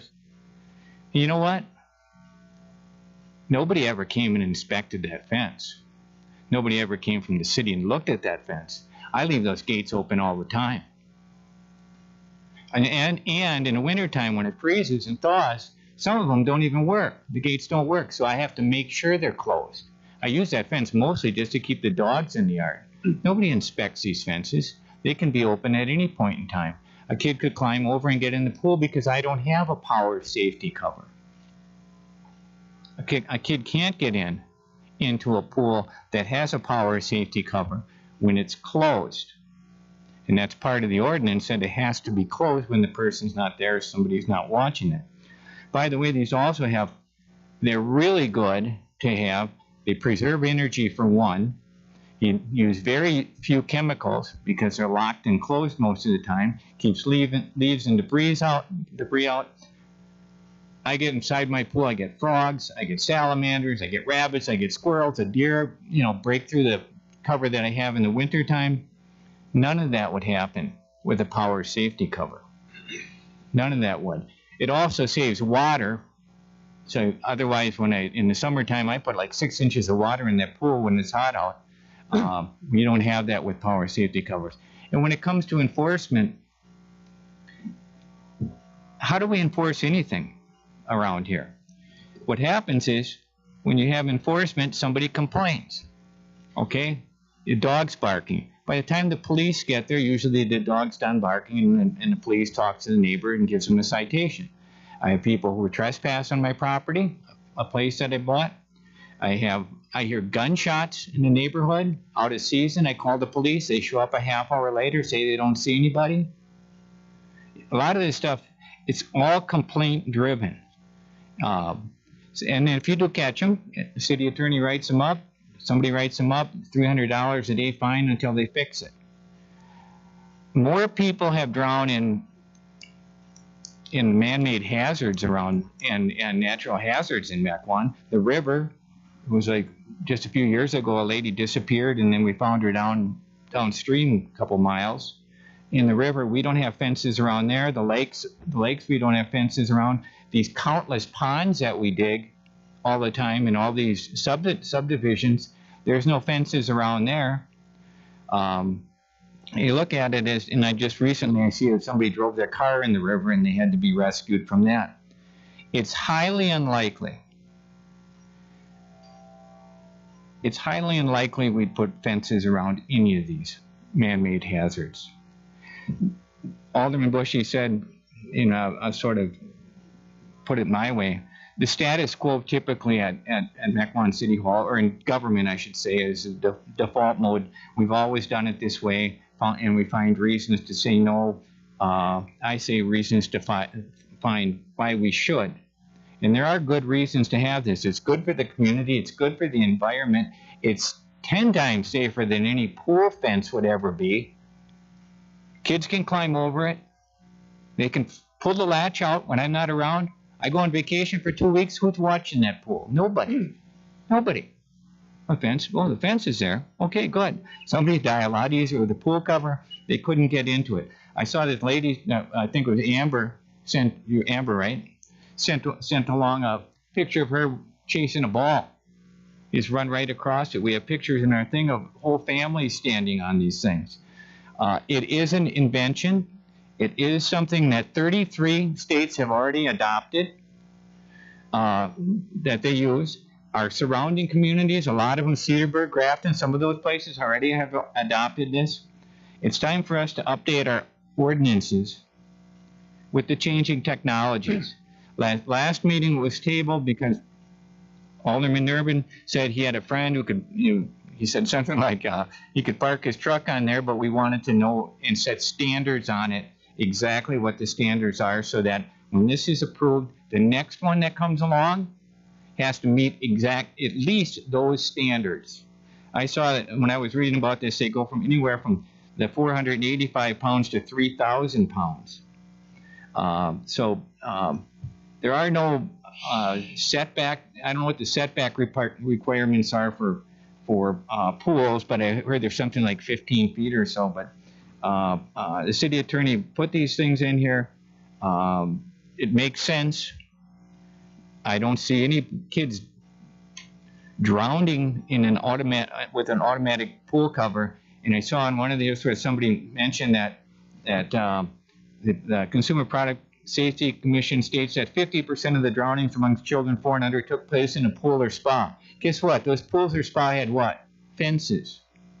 They didn't have automatic safety covers. So this is not a pool cover. It's an automatic safety cover. That's the definition of it. And that's really all I have to say. But we did a lot of work on this. And I think it'd be great for Mequon, and it's the safest thing we can do. And I can't see anybody who would go out and invest the $22,000 or so into putting one of these in, and then have somebody come back from the city and say, no, you got to put a fence around it. They'd say, the heck with that, I'd never put one in, although they're much safer than a fence. Thank you. Thank you. Before I get to Alderman Strelchuk, I'll get this right eventually. Someone did sign up to speak on this, and I should have taken that first, so I apologize. Amber Schrader from 10829 or 79 West or North Wildcat Way supports and wishes to speak. Thanks, guys. First of all, congratulations, Mayor Nurbin, on your new position. That's great. And I wanted to reach out to all of you and say thanks quick. We were able to rent this room yesterday as our HOA for our annual meeting, and I think that's a really great service that you offer to the community. So if anybody doesn't know that that's a service, you can actually rent this entire room for meetings. I think that's great. Thanks for offering that up. I think we've got to get back to some basics here when it comes to this fence, auto cover, pool issue. We've got to look at some statistics that are quite important. 87% of people who drown in a pool are the residents in that home. It's my children, your children. If it's your pool, 87% of drownings that happen are the people in your home. The Mequon ordinance requiring a fence does nothing, zero, zilch, to protect those people. The other 10%, bringing us to 97% of drownings that happen, statistically, are family members or guests that come into the home. So I'm hosting a party, there's a lot going on, nobody's watching the pool, somebody else's child falls in that I've invited to my home. That leaves 3% of people. So what happens to those 3%? I don't know. Those are the 3% that maybe jumped the gate, wandered into your yard unexpectedly, crawled through the gate hole or whatever there may be. But those are also the drownings that happen from children who drown in toilets and bathtubs. And would you guys believe me if I told you that hundreds of children die every year in 5-gallon buckets? Yes. Yes. I mean, we don't put fences around our garages to protect our buckets from our children. The way that the Mequon ordinance is written provides a house to be a barrier. So you can have what they call a 3-sided fence. The fence can connect to your house, go around your pool. Your home can essentially be that one wall. That does nothing for the 87% of drownings that happen. So statistically speaking, the ordinance, the way it's written, protects less than 3% of people from drowning. The ordinance needs to be updated and rewritten no matter how we look at it. I think adding this addition, saying that in lieu of the fence, you can have this ridiculously safe pool cover, is the way the city needs to go. It's very forward thinking. Our neighbors to the north in Cedarburg have progressed forward, as have countless other communities across Wisconsin. I've sent you all several of those city ordinances. More importantly, I'd like to point out that Cedarburg has areas with significantly smaller house lots and allows the auto power cover. Therefore, arguments on lot size and setbacks should take notice that communities with much smaller lots and homes have adopted this ordinance with no issues to date. We need to go back to the main issue at hand, which is keeping residents safe. While a fence used to be the standard for keeping people safe around pools, the evidence I've previously presented, along with statistics presented by the Common Council and the General Attorney, or the General Counsel, proves that there is a better, safer technology available. If the goal is to keep people safe, the current ordinance as it's written, according to statistics proving the majority of drownings and accidents actually happen to the homeowner's family, is irrelevant. Statistically, a fence only prevents 3% or less of accidents. An auto power cover would not only protect neighbors, stray children, etc., but would protect significantly more people and protect those who live inside the home, the ones who are at most of the risk.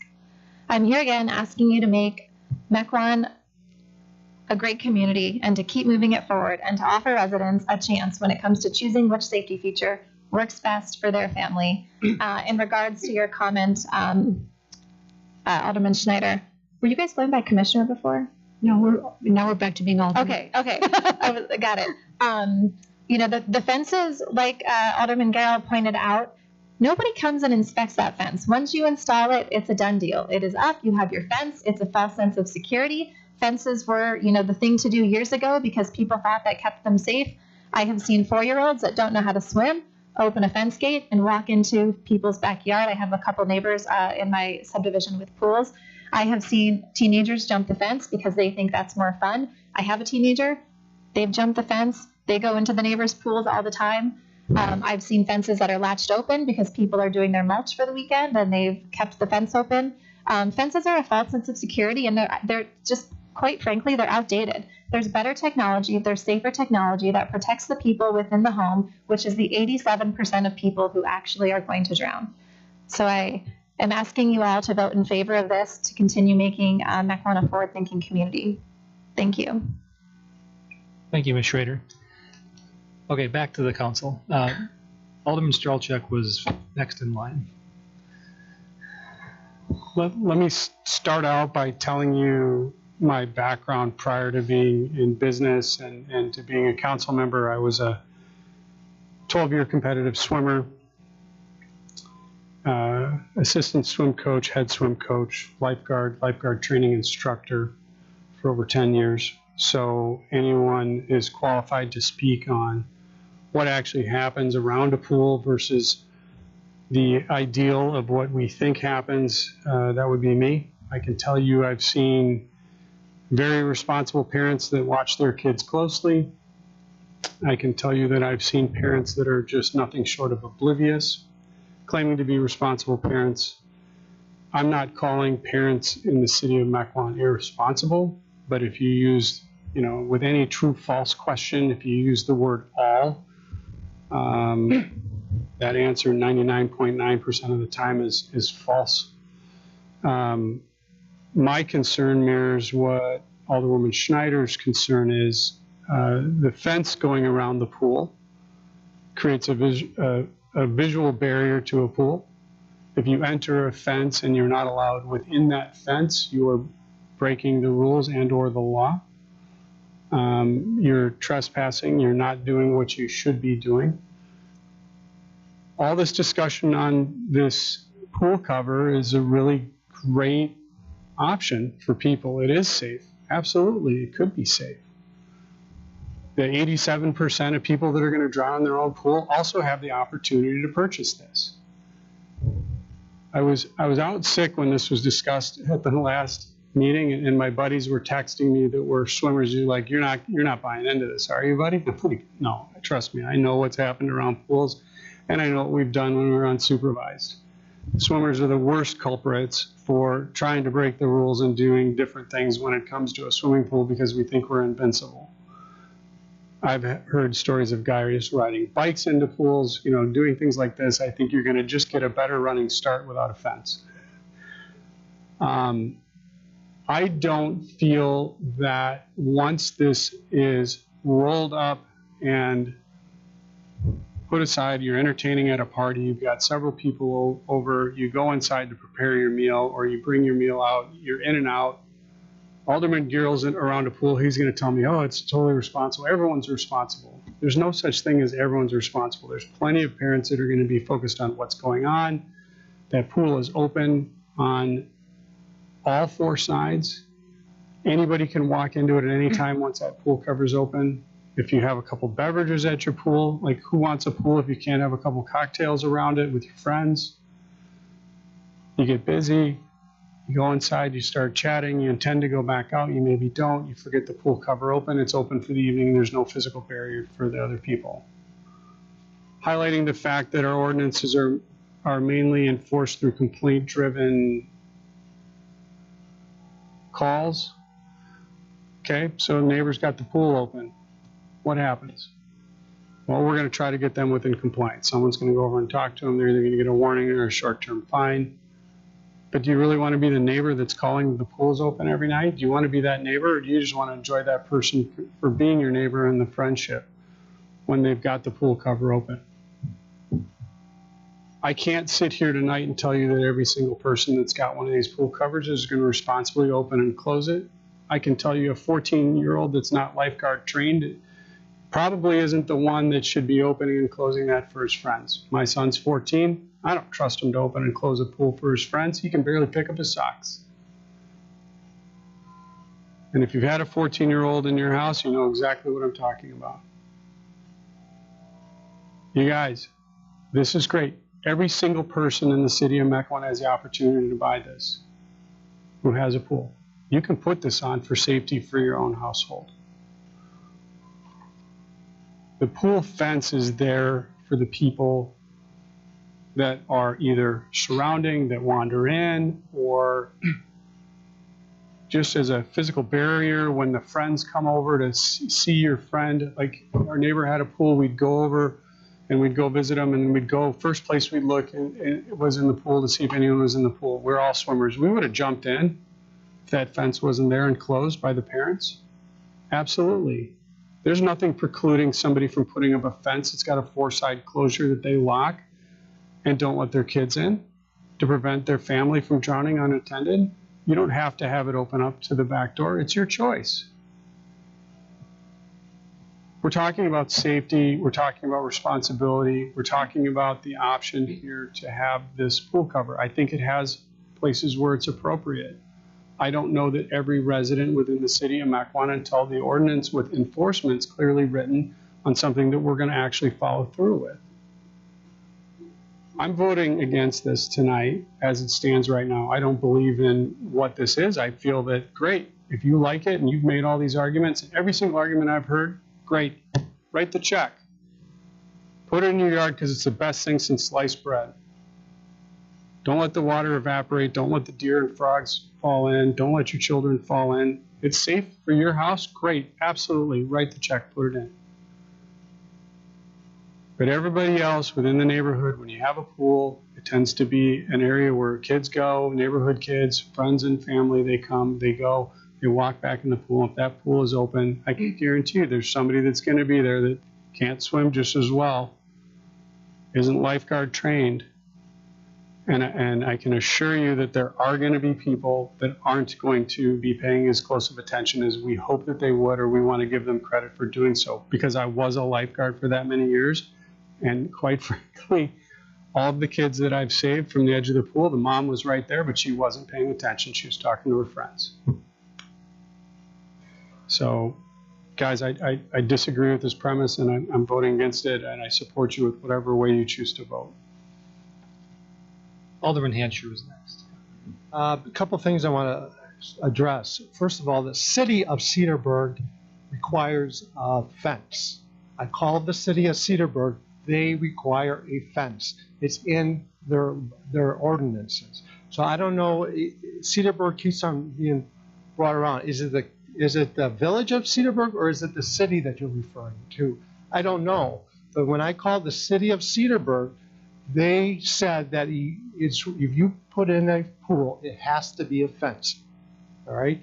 Second of all, I talked to the fire chief. I said, in your 17 years of being the fire chief, how many people have drowned in the city of Mequon because of in a private pool? He said, to his knowledge, there has been nobody.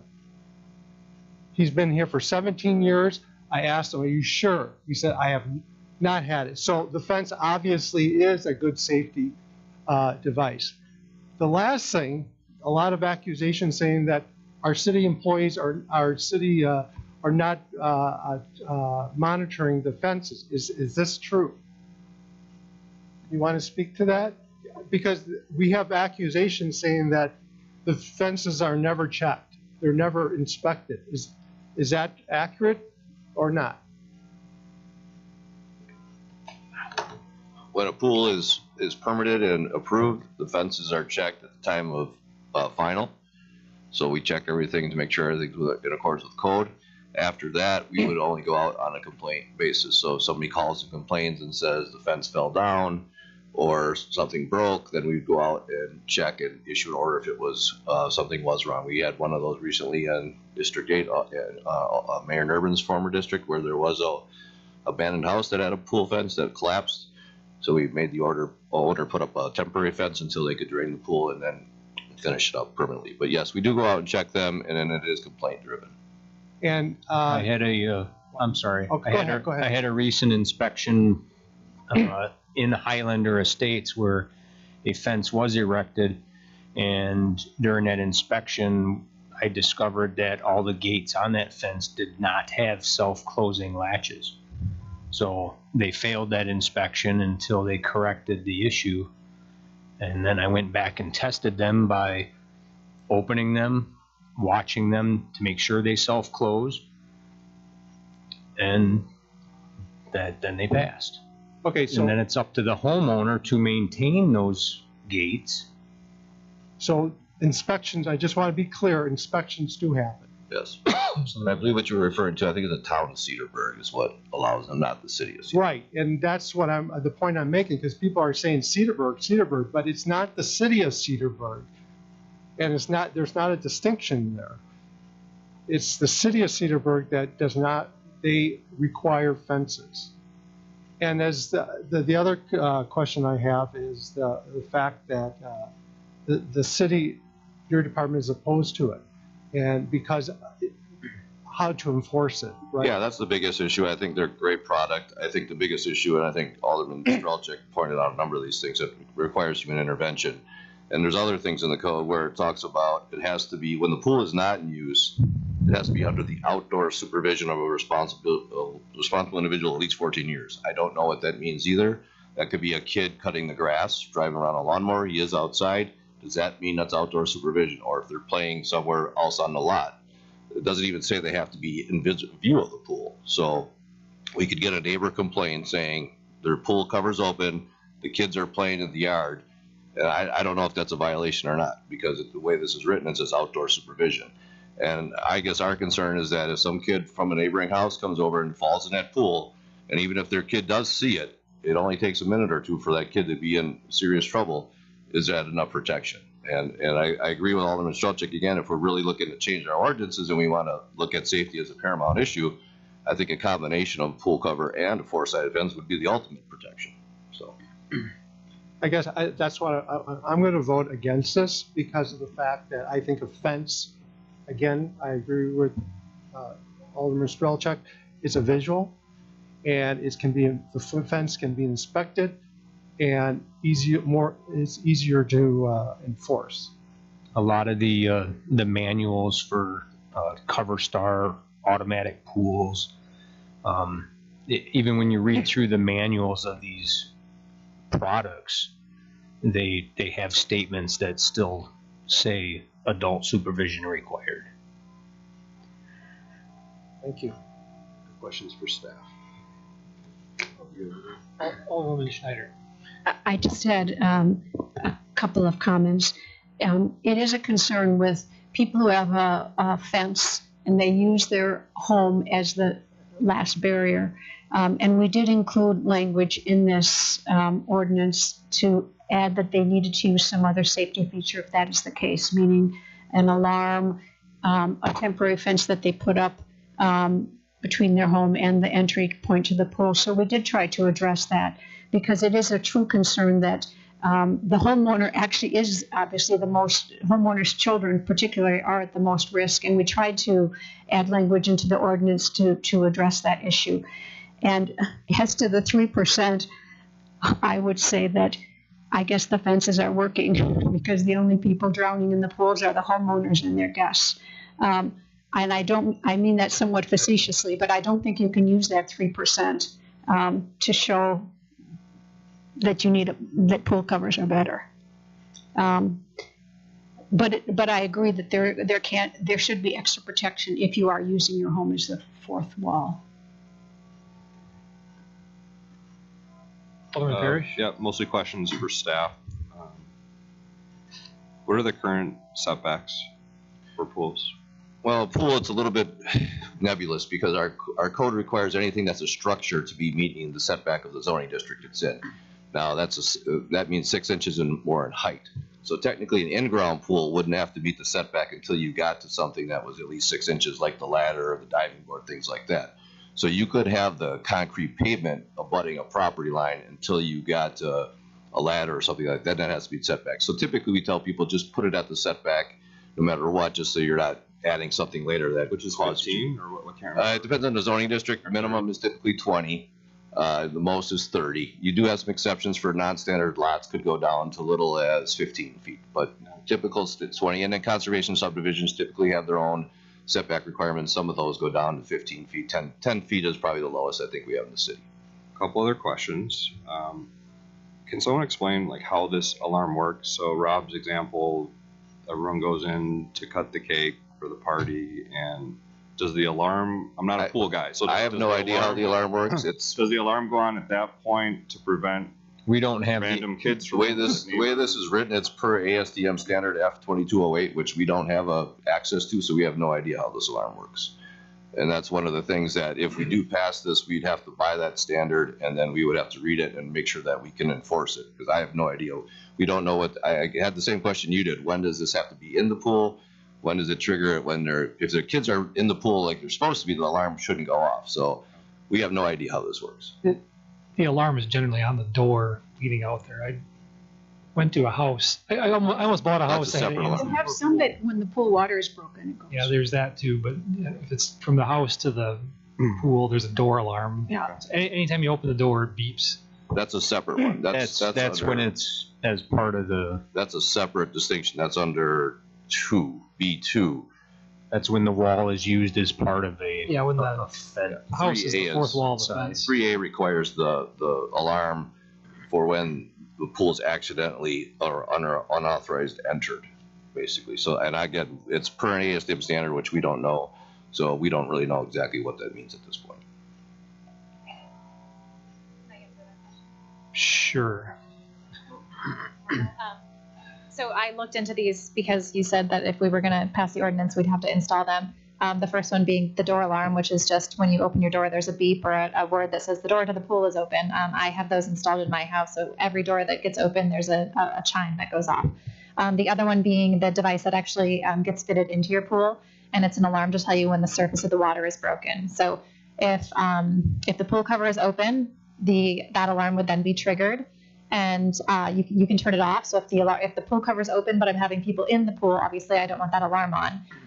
But if the pool cover is open and I'm not in the backyard, that alarm can be turned on. And typically there's a speaker that goes in your house, and it can also trigger your Apple Watch, your Alexa device, your cell phone, another like home blink. There's like a bunch of those new home protection devices out there. But then an alarm would go off to let you know that the surface of the water has been broken. So somebody runs outside, pool's open, they jump in the pool, your iPhone beeps, your watch beeps, or your Alexa tells you the surface of the water's been broken. Does that answer? I don't know what the ASTM standard is, but there's several different varieties of fully products. written into the ordinance, which is actually really, I'm trying to get to yes, actually. Yeah. Because I understand technology. I actually understand, if you want my opinion, I wasn't going to get into it tonight because I'm not a pool guy. They find this topic confusing, and I don't feel like ultimately we've been provided. I just feel like it should be a pretty clear answer, and I don't feel like we've been provided data one way or the other. I mean, your stats are fascinating, and then, okay, what about the other 3%? Well, that's a life. I don't want to be blamed for that, but I understand there's risks with ponds and this and that. I recognize the great technology that now exists. I totally think this is acceptable on like I don't know the lot size. On a big lot, maybe you shouldn't have a fence. If there's no safety concerns, if you have to have one or the other, a pool cover or a fence in a big lot. I'm thinking about smaller lots where everyone's closer together. There's very few barriers to keep neighboring kids from running across.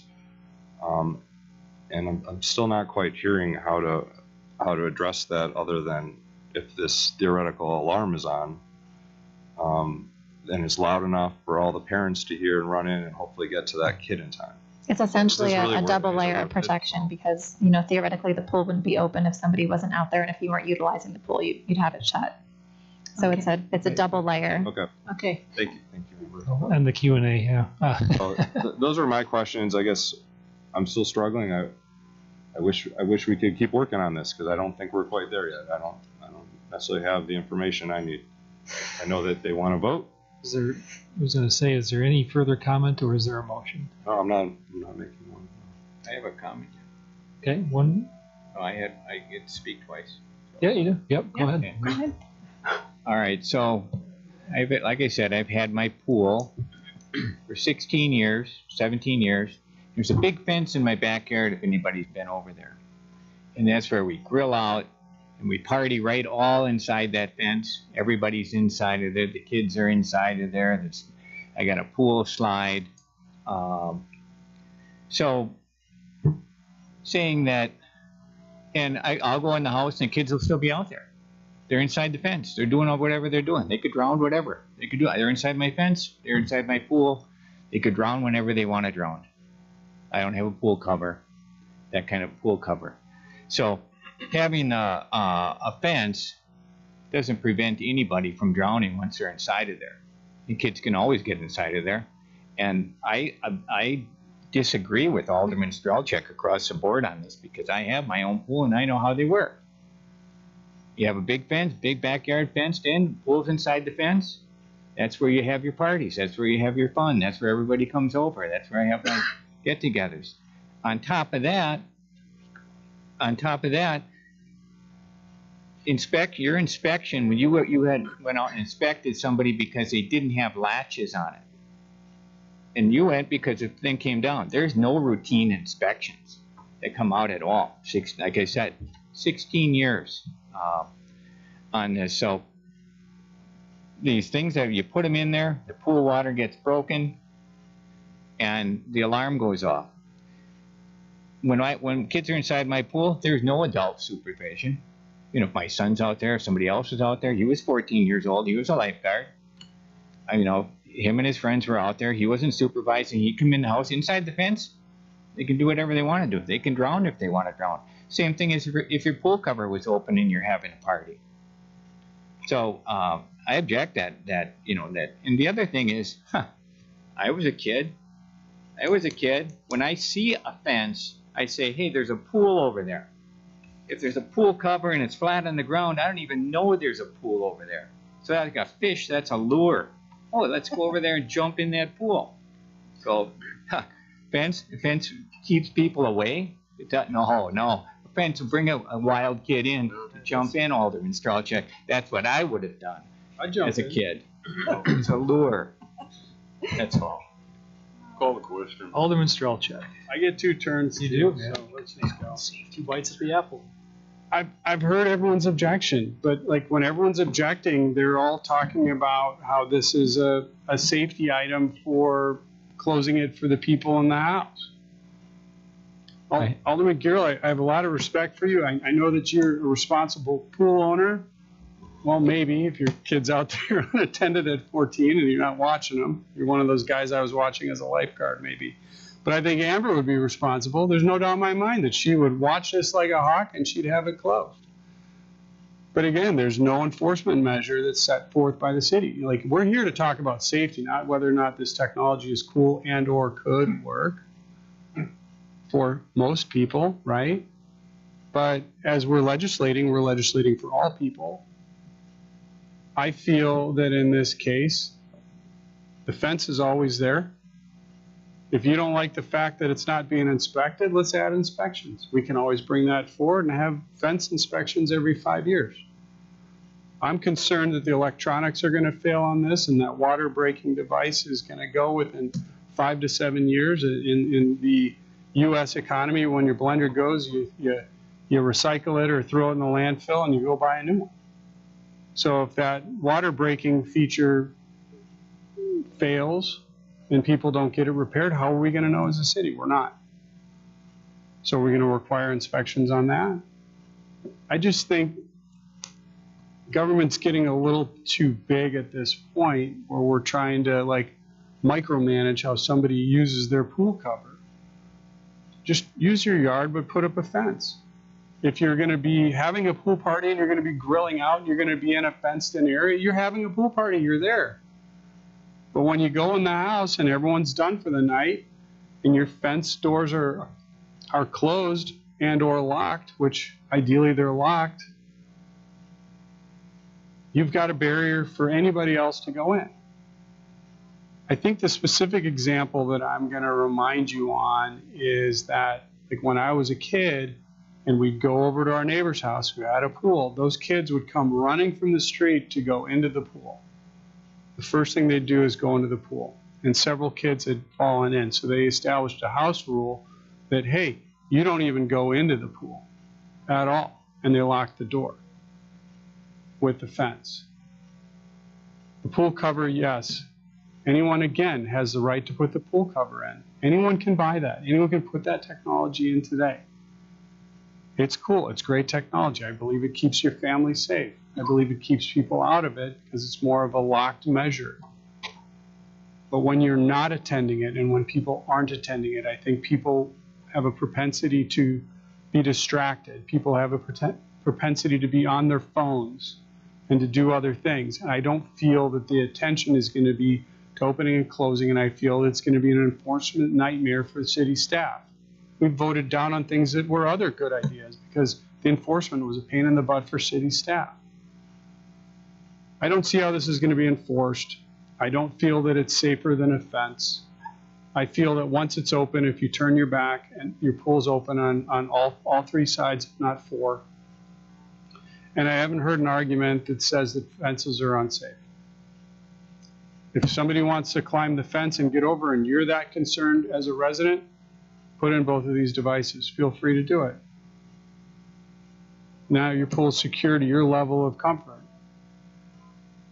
But as a city, we're responsible for the safety of the community, and that's what we're voting on tonight, is the safety of the community.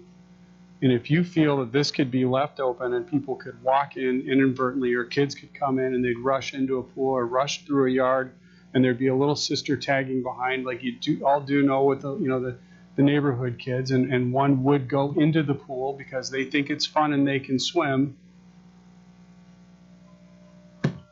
there's risk there. I just want to highlight the fact I've seen it as a lifeguard. I've seen it as a swim coach. I've seen it as somebody in the public. I know how this works. Alderman Giroux, there's no doubt in my mind that you're a responsible pool owner. I've been in your pool. Ms. Schrader, I don't doubt that you're a responsible future pool owner if you don't own one yet, and that if you had this cover, you'd use it responsibly. I can't speak for everybody in the community that they would follow the same suit.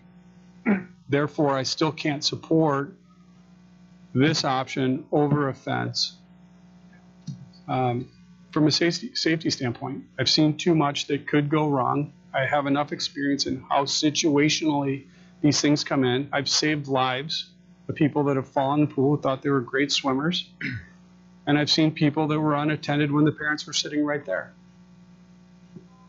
This doesn't work. Sorry. Thank you. Alderman Boucher. Sorry, I will make this really quick. And I apologize already to my 14-year-old son. And that is, when he wants to put a new app on his phone, he still has to ask permission. So to your point, if I don't trust my 14-year-old in a swimming pool, which we don't have, so it's easy, I don't have to give him the code. That's one thing. Second, we heard this before, the people coming in talking about Quick Trip. Everyone has a phone that if there's something that's amiss, they do a little video and then they can show it to whoever, police or whoever has an issue. So we have a mechanism actually in place for people to report and back up when somebody's not in compliance. Any more discussion or motion? Move to approve. I'm only kidding. You almost got me there. So there's a motion. Is there a second? Alderman Boucher. Second. A motion and a second. Please call the roll. Alderman Bushy? I'm sorry, I didn't realize I'm already up here. Yes. Aye. Alderman Meyer? Better start Bushy. Better start it over. Who did you call? Anyways, go ahead. I think we've only, well, yeah. We've had one roll call. One roll call vote. Okay. No. Alderman Hancher? No. Alderman Giroux? Oh, yes, and she already does have the automatic safety cover, so you're asking her to put a fence around her pool on top of that. But that's your third time talking. Time out. Parrish? Fire me. I'm sorry, no. Alderman Schneider? No. Alderman Strelchuk? No. So it's 2 to 5. 2 to 5. Motion fails. Next, we have resolutions. Resolution 3949, a resolution authorizing execution of professional services agreement for the completion of a class and comp study for non-represented positions with Carlson Detman Consulting, Appleton, Wisconsin, an amount not to exceed $27,750. This was recommended earlier this evening by the Finance and Personnel Committee. Is there any discussion or questions? Hearing none, is there a motion? Move to approve. Second. Motion and a second. This is monetary, so let's call the roll. Alderman Meyer? Aye. Alderman Hancher? Aye. Alderman Giroux? Aye. Alderman Parrish? Aye. Alderman Schneider? Aye. Alderman Strelchuk? Aye. Alderman Bushy? And that is approved. Resolution 3950, a resolution authorizing. Are we skipping that one tonight? I don't think we are. We are. Oh, we have to suspend the rules, I think. We are not. No, we're. I thought that Will said it was, we're going to skip that one. I don't think we want to skip it. The gentleman's waited 2.5 hours. We're going to be taking that up at Public Works in the future again. That's what I was Public told Works today. couldn't meet today. Works couldn't meet today because we couldn't All right, so have a quorum. in short, effectively, you would have to suspend the rules to take up the item without having a committee recommendation. Another alternative would be you could call a committee of the whole for the purposes of discussing it. To do that, both are options under our code. Otherwise, without the Public Works Committee recommendation, it would we would just not consider it, and we would wait for the committee to forward that recommendation.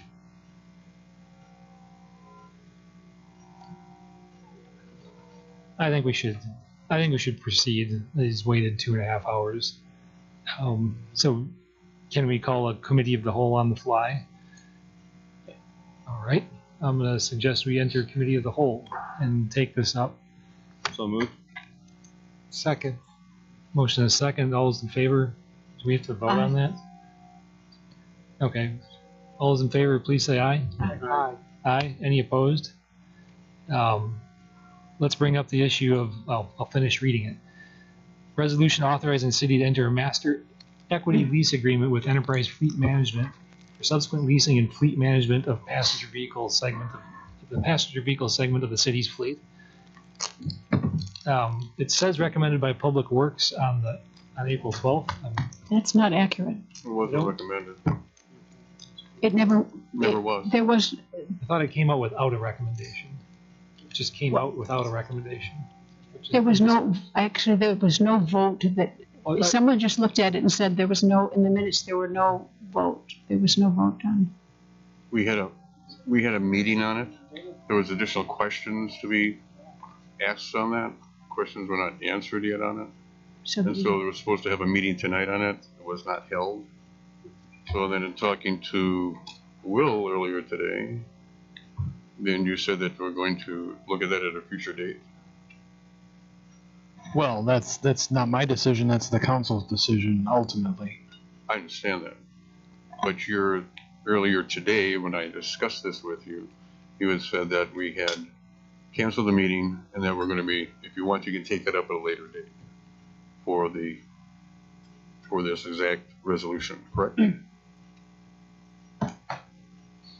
I understand we can take it up and stuff, but that's what you said we could push that to another time because we haven't even taken a look up in Public Works. My recollection of the conversation you and I had, Alderman Meyer, was that we had 3 items coming from Public Works.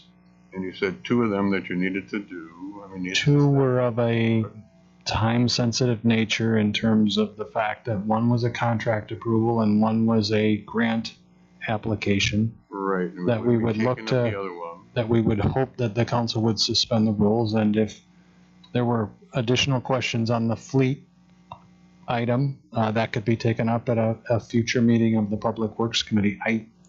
I think I may have said something along those lines, but again, I can't speak for the entire council here tonight. I understand it completely. So we're in committee of the whole.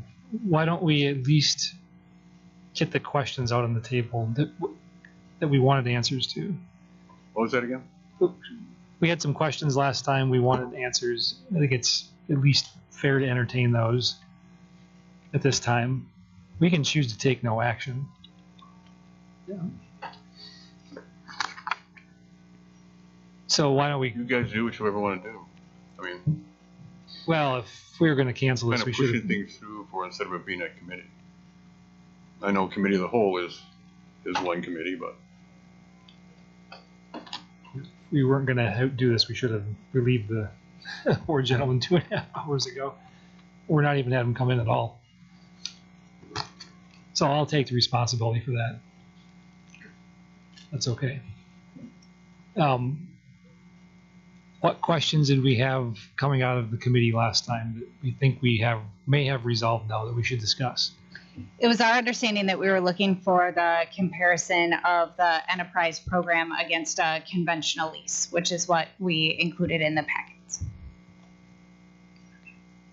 Is there any questions on the materials? So I had a question earlier the other day for interest rates. Correct. I emailed this morning to indicate that the city does pay the interest. Does pay interest, and the interest is set by Enterprise?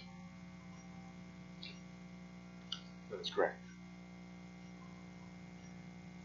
So there's nothing that we have inside of our ordinance or contract with them that would say it has to be within a certain amount of parameters, whether it has to be according to X amount in rates. What I'm saying is that standard rates would be whatever, 2%. It has to be within that window of us to have the interest rate, or are we just giving them carte blanche? Well, we would make those decisions as we went through to make those actual vehicle purchases or leases. Because presumably it will change over time. I mean, while we're entering into this master agreement, we would expect that the lease payments as we continue, or the interest rates, excuse me, as we continue through this process would change potentially in 1 year, 2 years, 5 years. So those would be. So that would be market driven. And the individual lease terms would be determined later. This is just the lease agreement. This is the master agreement with Enterprise for that fleet management, yes. Right, there's a secondary kind of agreement, the actual, I think you call it the open-ended lease agreement or something like that. Open and equity lease agreement. Right, that would deal with the specific vehicles that we would lease. The master lease is just the kind of general terms of the program. We would have the ability on each vehicle to say yes or no based on the terms that were provided. But that sample lease, that open-ended equity lease item does include a depreciation reserve and then a monthly lease charge, which is partially interest. And well, they're going to charge they're going to charge 0.12% as a management fee for each one of them. Correct. And yeah, so that leasing charge. And plus the interest on top of that for it. That's what makes up the lease charge. So how did it compare, as a summary? We get our answer, how this compared to standard leasing, and are we comfortable with? I mean, most of the people are looking to. Well, the difference in between the looking to standard Alderman leasing, Meyer as the resident expert due to his background. well, the difference is that there is a residual that is set up nationally pretty much. Each one of the leasing companies have a little bit of deviation in between that, but most, if you would take a look at leasing a Silverado pickup truck, let's say, most places would have it down at 60%, or 62% would be that straight across the board. This is going to be something different where the city and Enterprise, by direction from them, are going to be setting those residuals. Whether or not we want to pay more for it and then have a lesser buyout at the end, or whether we want to pay less on it and have a bigger buyout at the end. That's the way that this is being set up. So my concern is the fact that there's no overall control in this whole scenario. And no offense to city staff, but city staff doesn't have a lot of information or know-how inside of residuals and factors of that nature and that. And so I have a little concern that we're relying everything on Enterprise for this and not having our own people that are kind of versed in this being associated with it. That's my concern. Not saying that Enterprise would take advantage, but it's just good governance to have some oversight in seeing that. Well, and I guess my comment would be a couple of things. I mean, we did have both the city attorney and a finance director review this. So while I certainly won't claim to have an expertise in lease terms, a combination of the two are those that otherwise oversee all of our lease agreements. I mean, we already have lease agreements for the Malibus. We recently have done a financing option for the excavator. So while they're done on a more case-by-case basis, that is kind of exactly the point of entering into the agreement with Enterprises, to otherwise leverage them to do that on our behalf. But we still do retain the control through those agreements in terms of on an individual purchase basis, and certainly if the council set parameters under which we wouldn't exceed a certain interest rate or something without further approval, we could certainly do that. That's correct, but you're doing that on an individual basis, and those residual rates are set. It's not a situation where you can come into and doing your excavator and say, I want to only pay 30% residual on this one because of that. It's a set residual that they're coming up with. And I think most of those are that you're working on as a lease of purchase at the end, so it's a totally kind of a different type of situations then. Understood. That's why we tried to recognize that in that table. There are many different ways that we can approach fleet management. Up until this point, we have attempted to do so with direct purchase, but we're not funded at a rate that would allow us to take advantage of the resale value that enterprise is otherwise leveraging in this program. We certainly have the option of financing, which we've exercised for larger pieces of equipment, but at least the previous finance director had indicated that, there's kind of a crossroads in terms of where that makes sense for the city, and that's at a higher value than what the majority of these trucks are that we're otherwise looking to include in the program. So then we're, left at looking at either lease options or the enterprise program. And so this is the way for us to take advantage of lower payments on an annual basis that allow us to have a more frequent turnover rate on this particular group of vehicles. So you are right. We are, setting those rates differently than a conventional lease to be able to take advantage of that value so that we can turn the vehicles over more quicker and take advantage of that resale value. Because in the last 2 years, and maybe a little longer than 2 years, it's been a bonanza for people who have leases. And because of the fact that the values of those leases, those vehicles, are a lot higher than what the residuals have been on it. But that at some point is going to turn. And hopefully that we're not caught in the middle of that when that does turn forward. Well, that's where we can make the decision as we turn each vehicle over, so to speak, whether we're going to purchase it out. Even us, we don't know 2 years down the road what really that's going to be. The values on things. I mean, they're set by a national company, LG, and they pretty much get. So you kind of got an idea, but you really don't know what's going to be 2 years down the road.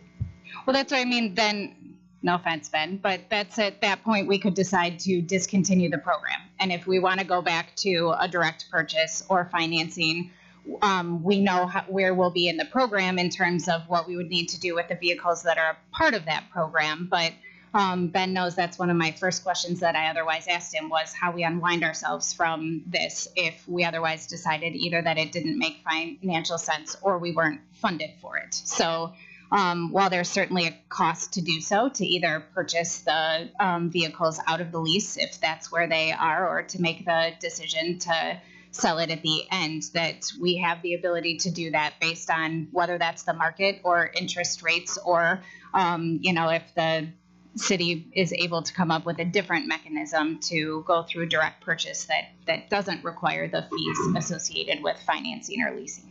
Okay. Alderman Mayor, can I clarify on who sets the residual?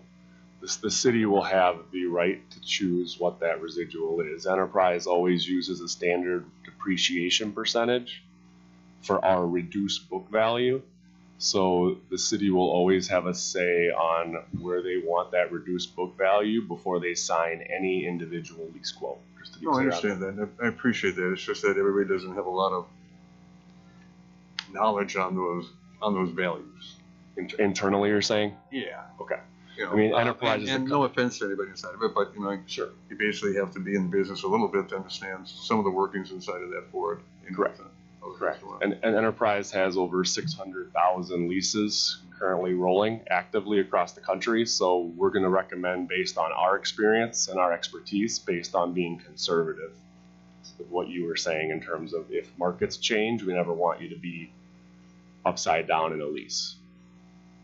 So I think this is the conundrum. We don't have internal expertise, but we're leery to rely on external expertise because we don't have the internal expertise. I think that's what I just heard. Don't giggle because it's accurate. I don't know that we're moving the ball forward, and maybe I'll entertain another comment from. I'm just thinking Alderman Parrish here, but it still seems like we're at a bit of an impasse. Can I try? Go try. Well, before we do that, let's give it a little bit. All right, just let me try. I'll try to be brief. We discussed this very thoroughly at the last Public Works Committee meeting. It was like 20, 30 minutes. I believe we probably would have voted in favor 2-1, but I believe we tabled it as a courtesy to Alderman Mayor so that he could get the questions answered, between now and then, or vet it tonight at the Public Works meeting. So I think you are getting your chance here tonight. We're in good company with your expertise. This is such a low-risk program. That was kind of my takeaway at the Public Works. We're talking about the passenger vehicles, like 12 of them. It's an experiment. I mean, there's no other way to say it. In every budget year, we say, should we be doing lease versus own? And so here we have like a low-risk, easy way to do this experiment. And if they suck, we're just going to stop. We're not locked in with them. We don't have to go buy the 13th car with them. We can just go start buying our own cars. We're just done with you. So he has every incentive not to rip us off on the residuals. We'll just stop using them. I do feel it's been vetted. I'm nowhere as smart as you with cars, but I think we'll be okay. So that's my pitch here. That was good. Any further discussion, or is there a motion? I'll make a motion to approve. Move forward with this lease. I'll second it. It's a motion and a second. To recommend. To recommend. To recommend to the Common Council. To recommend to the Common Council, which will be us in the next minute. Yes, sir. All those in favor? Well, let's go to a roll It's call. money. There's no dollar value yet, but yeah. You Let's do a roll actually call. don't need to do a roll call on money at committee. It's only at the Oh, council. yeah, level yeah. that we Okay. Someone conned me into that earlier. Okay, I won't fall for it again. Nonetheless, just because it's fun, let's do a roll call vote. Alderman Hancher. Aye. Alderman Garrow. No. Alderman Parrish. Aye. Alderman Schneider. Aye. Alderman Strelchak. No. Alderman Bushy. Aye. I'm sorry. Aye. Alderman Meyer. No. Mayor Norbetti. To break the tie. Aye. Okay. We will reconvene as the Common Council, and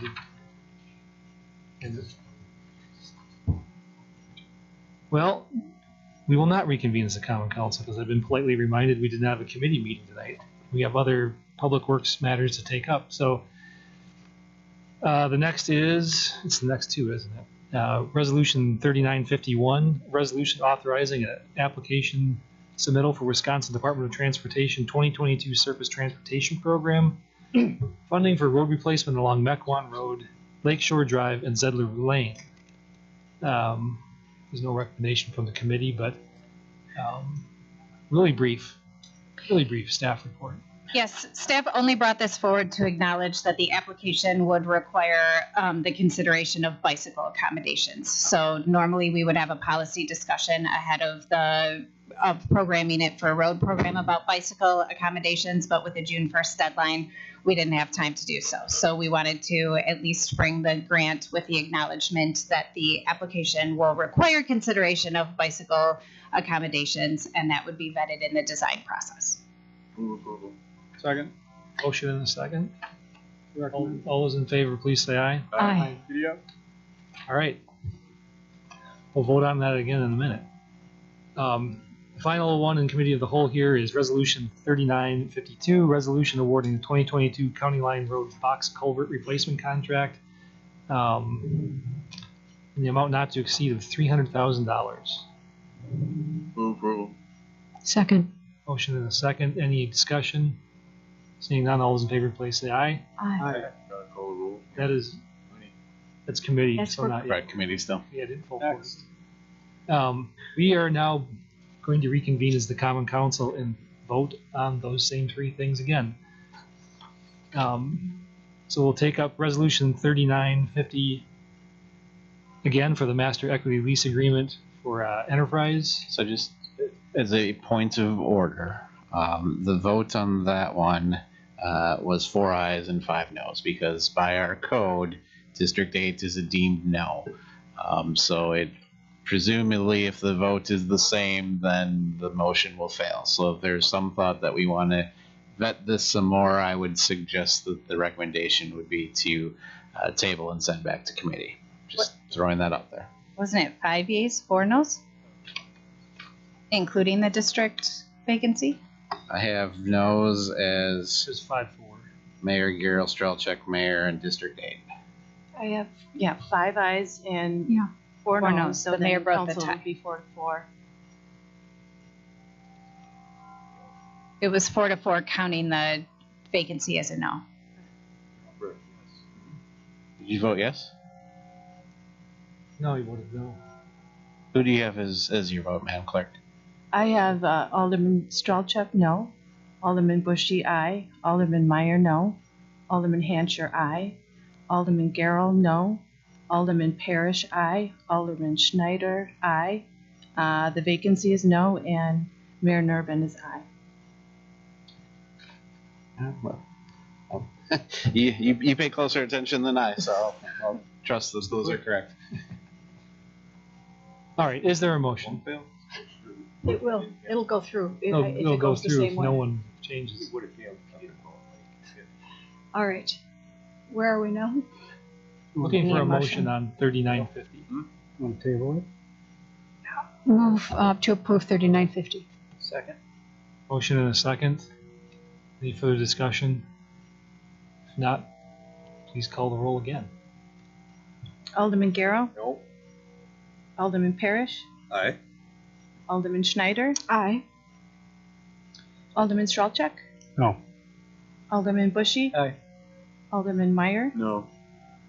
Alderman Hancher? Aye. So that's 4-4. Aye. Gotta do something different than what we're doing. If we don't like it, we'll back out of it. Resolution 3951. For the STP funding. Looking for a motion. Second. Motion and a second. All those in favor, please say aye. Aye. Aye. Aye. Motion passes. Resolution 3952, the box culvert for $300,000. Is there a motion? So approval. Second. Motion and a second. Any more discussion? If not, please call the roll. Alderman Parrish? Aye. Alderman Schneider? Aye. Alderman Stralchuk? Aye. Alderman Bushy? Aye. Alderman Meyer? Aye. Alderman Hancher? Aye. Alderman Garrell? Aye. All right. Resolution 3953, resolution authorizing a boundary amendment to the City of Mequon Sanitary Sewer Service Area. This was recommended earlier by the Sewer Utility District Commission. Is there a motion to approve? So moved. Second. Motion and a second. Any further discussion? Seeing none. All in favor, please say aye. Aye. Aye. Any opposed? No. There's a no. Okay, there's one no. You gotta ask no. I did. I asked. I know. You beat me to it. Just as course of action. Resolution 3954, resolution approving the award for a contract for rehabilitation of 96 sanitary sewer laterals in the Riverdale Park and Riverland Drive lift station areas, in amount not to exceed $298,001. This was recommended earlier by the Sewer Utility Move District. approval. Second. Motion and a second. Is there any discussion? Seeing none, please call the roll. Alderman Schneider? Aye. Alderman Stralchuk? Aye. Alderman Bushy? Aye. Alderman Meyer? Aye. Alderman Hancher? Aye. Alderman Garrell? Aye. And Alderman Parrish? Aye. That passes. Resolution 3955, the resolution to award the contract to inspect those same 96 laterals in the amount of not to exceed of $63,294. This was recommended earlier by the sewer district. Second. Motion and a second. No discussion. Seeing none, all those in favor, well, please call the roll for that. Alderman Stralchuk? Aye. Alderman Bushy? Aye. Alderman Meyer? Aye. Alderman Hancher? Aye. Alderman Garrell? Aye. Alderman Parrish? Aye. Alderman Schneider? Aye. That passes. Resolution 3956, resolution authorizing change to the sanitary sewer manhole rehabilitation contract to National Power Rotting for the amount of $587. This was recommended earlier this evening as well by the Sewer Commission. Is there a motion to approve? Move to approve. Motion Second. and a second. All those in favor, please say aye. Do it. Aye. It is money. It's only $587, but But don't we have a, statute just says anything monetary. Okay, so let's go. It'll cost us more. And time. Alderman Bushy. Aye. Alderman Meyer. Alderman Hancher. Aye. Alderman Aye. Garrell. Alderman Parrish.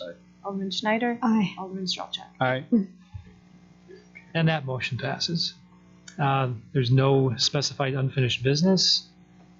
And the last item on the agenda is appointments, mayoral appointments for Park and Open Space, Library Board, Board of Fire and Police Commissioners, Festivals Committee, and Southern Ozaki Fire and EMS Directors. Move to approve. There's a motion. Is there a second? Second. A second? Motion and a second. Any discussion? Seeing none, all those in favor, please say aye. Aye. Aye. That passes. Is there a motion to adjourn, Alderman Garrett? Oh, move to adjourn. Second. Second. Motion and a second. Second. All those in favor, please say aye. Aye. We're 20 adjourned. seconds. Thank you. Good night. We should, This isn't dinner. we should all just say second. This isn't dinner. You can't come in for seconds. That's what we should all do.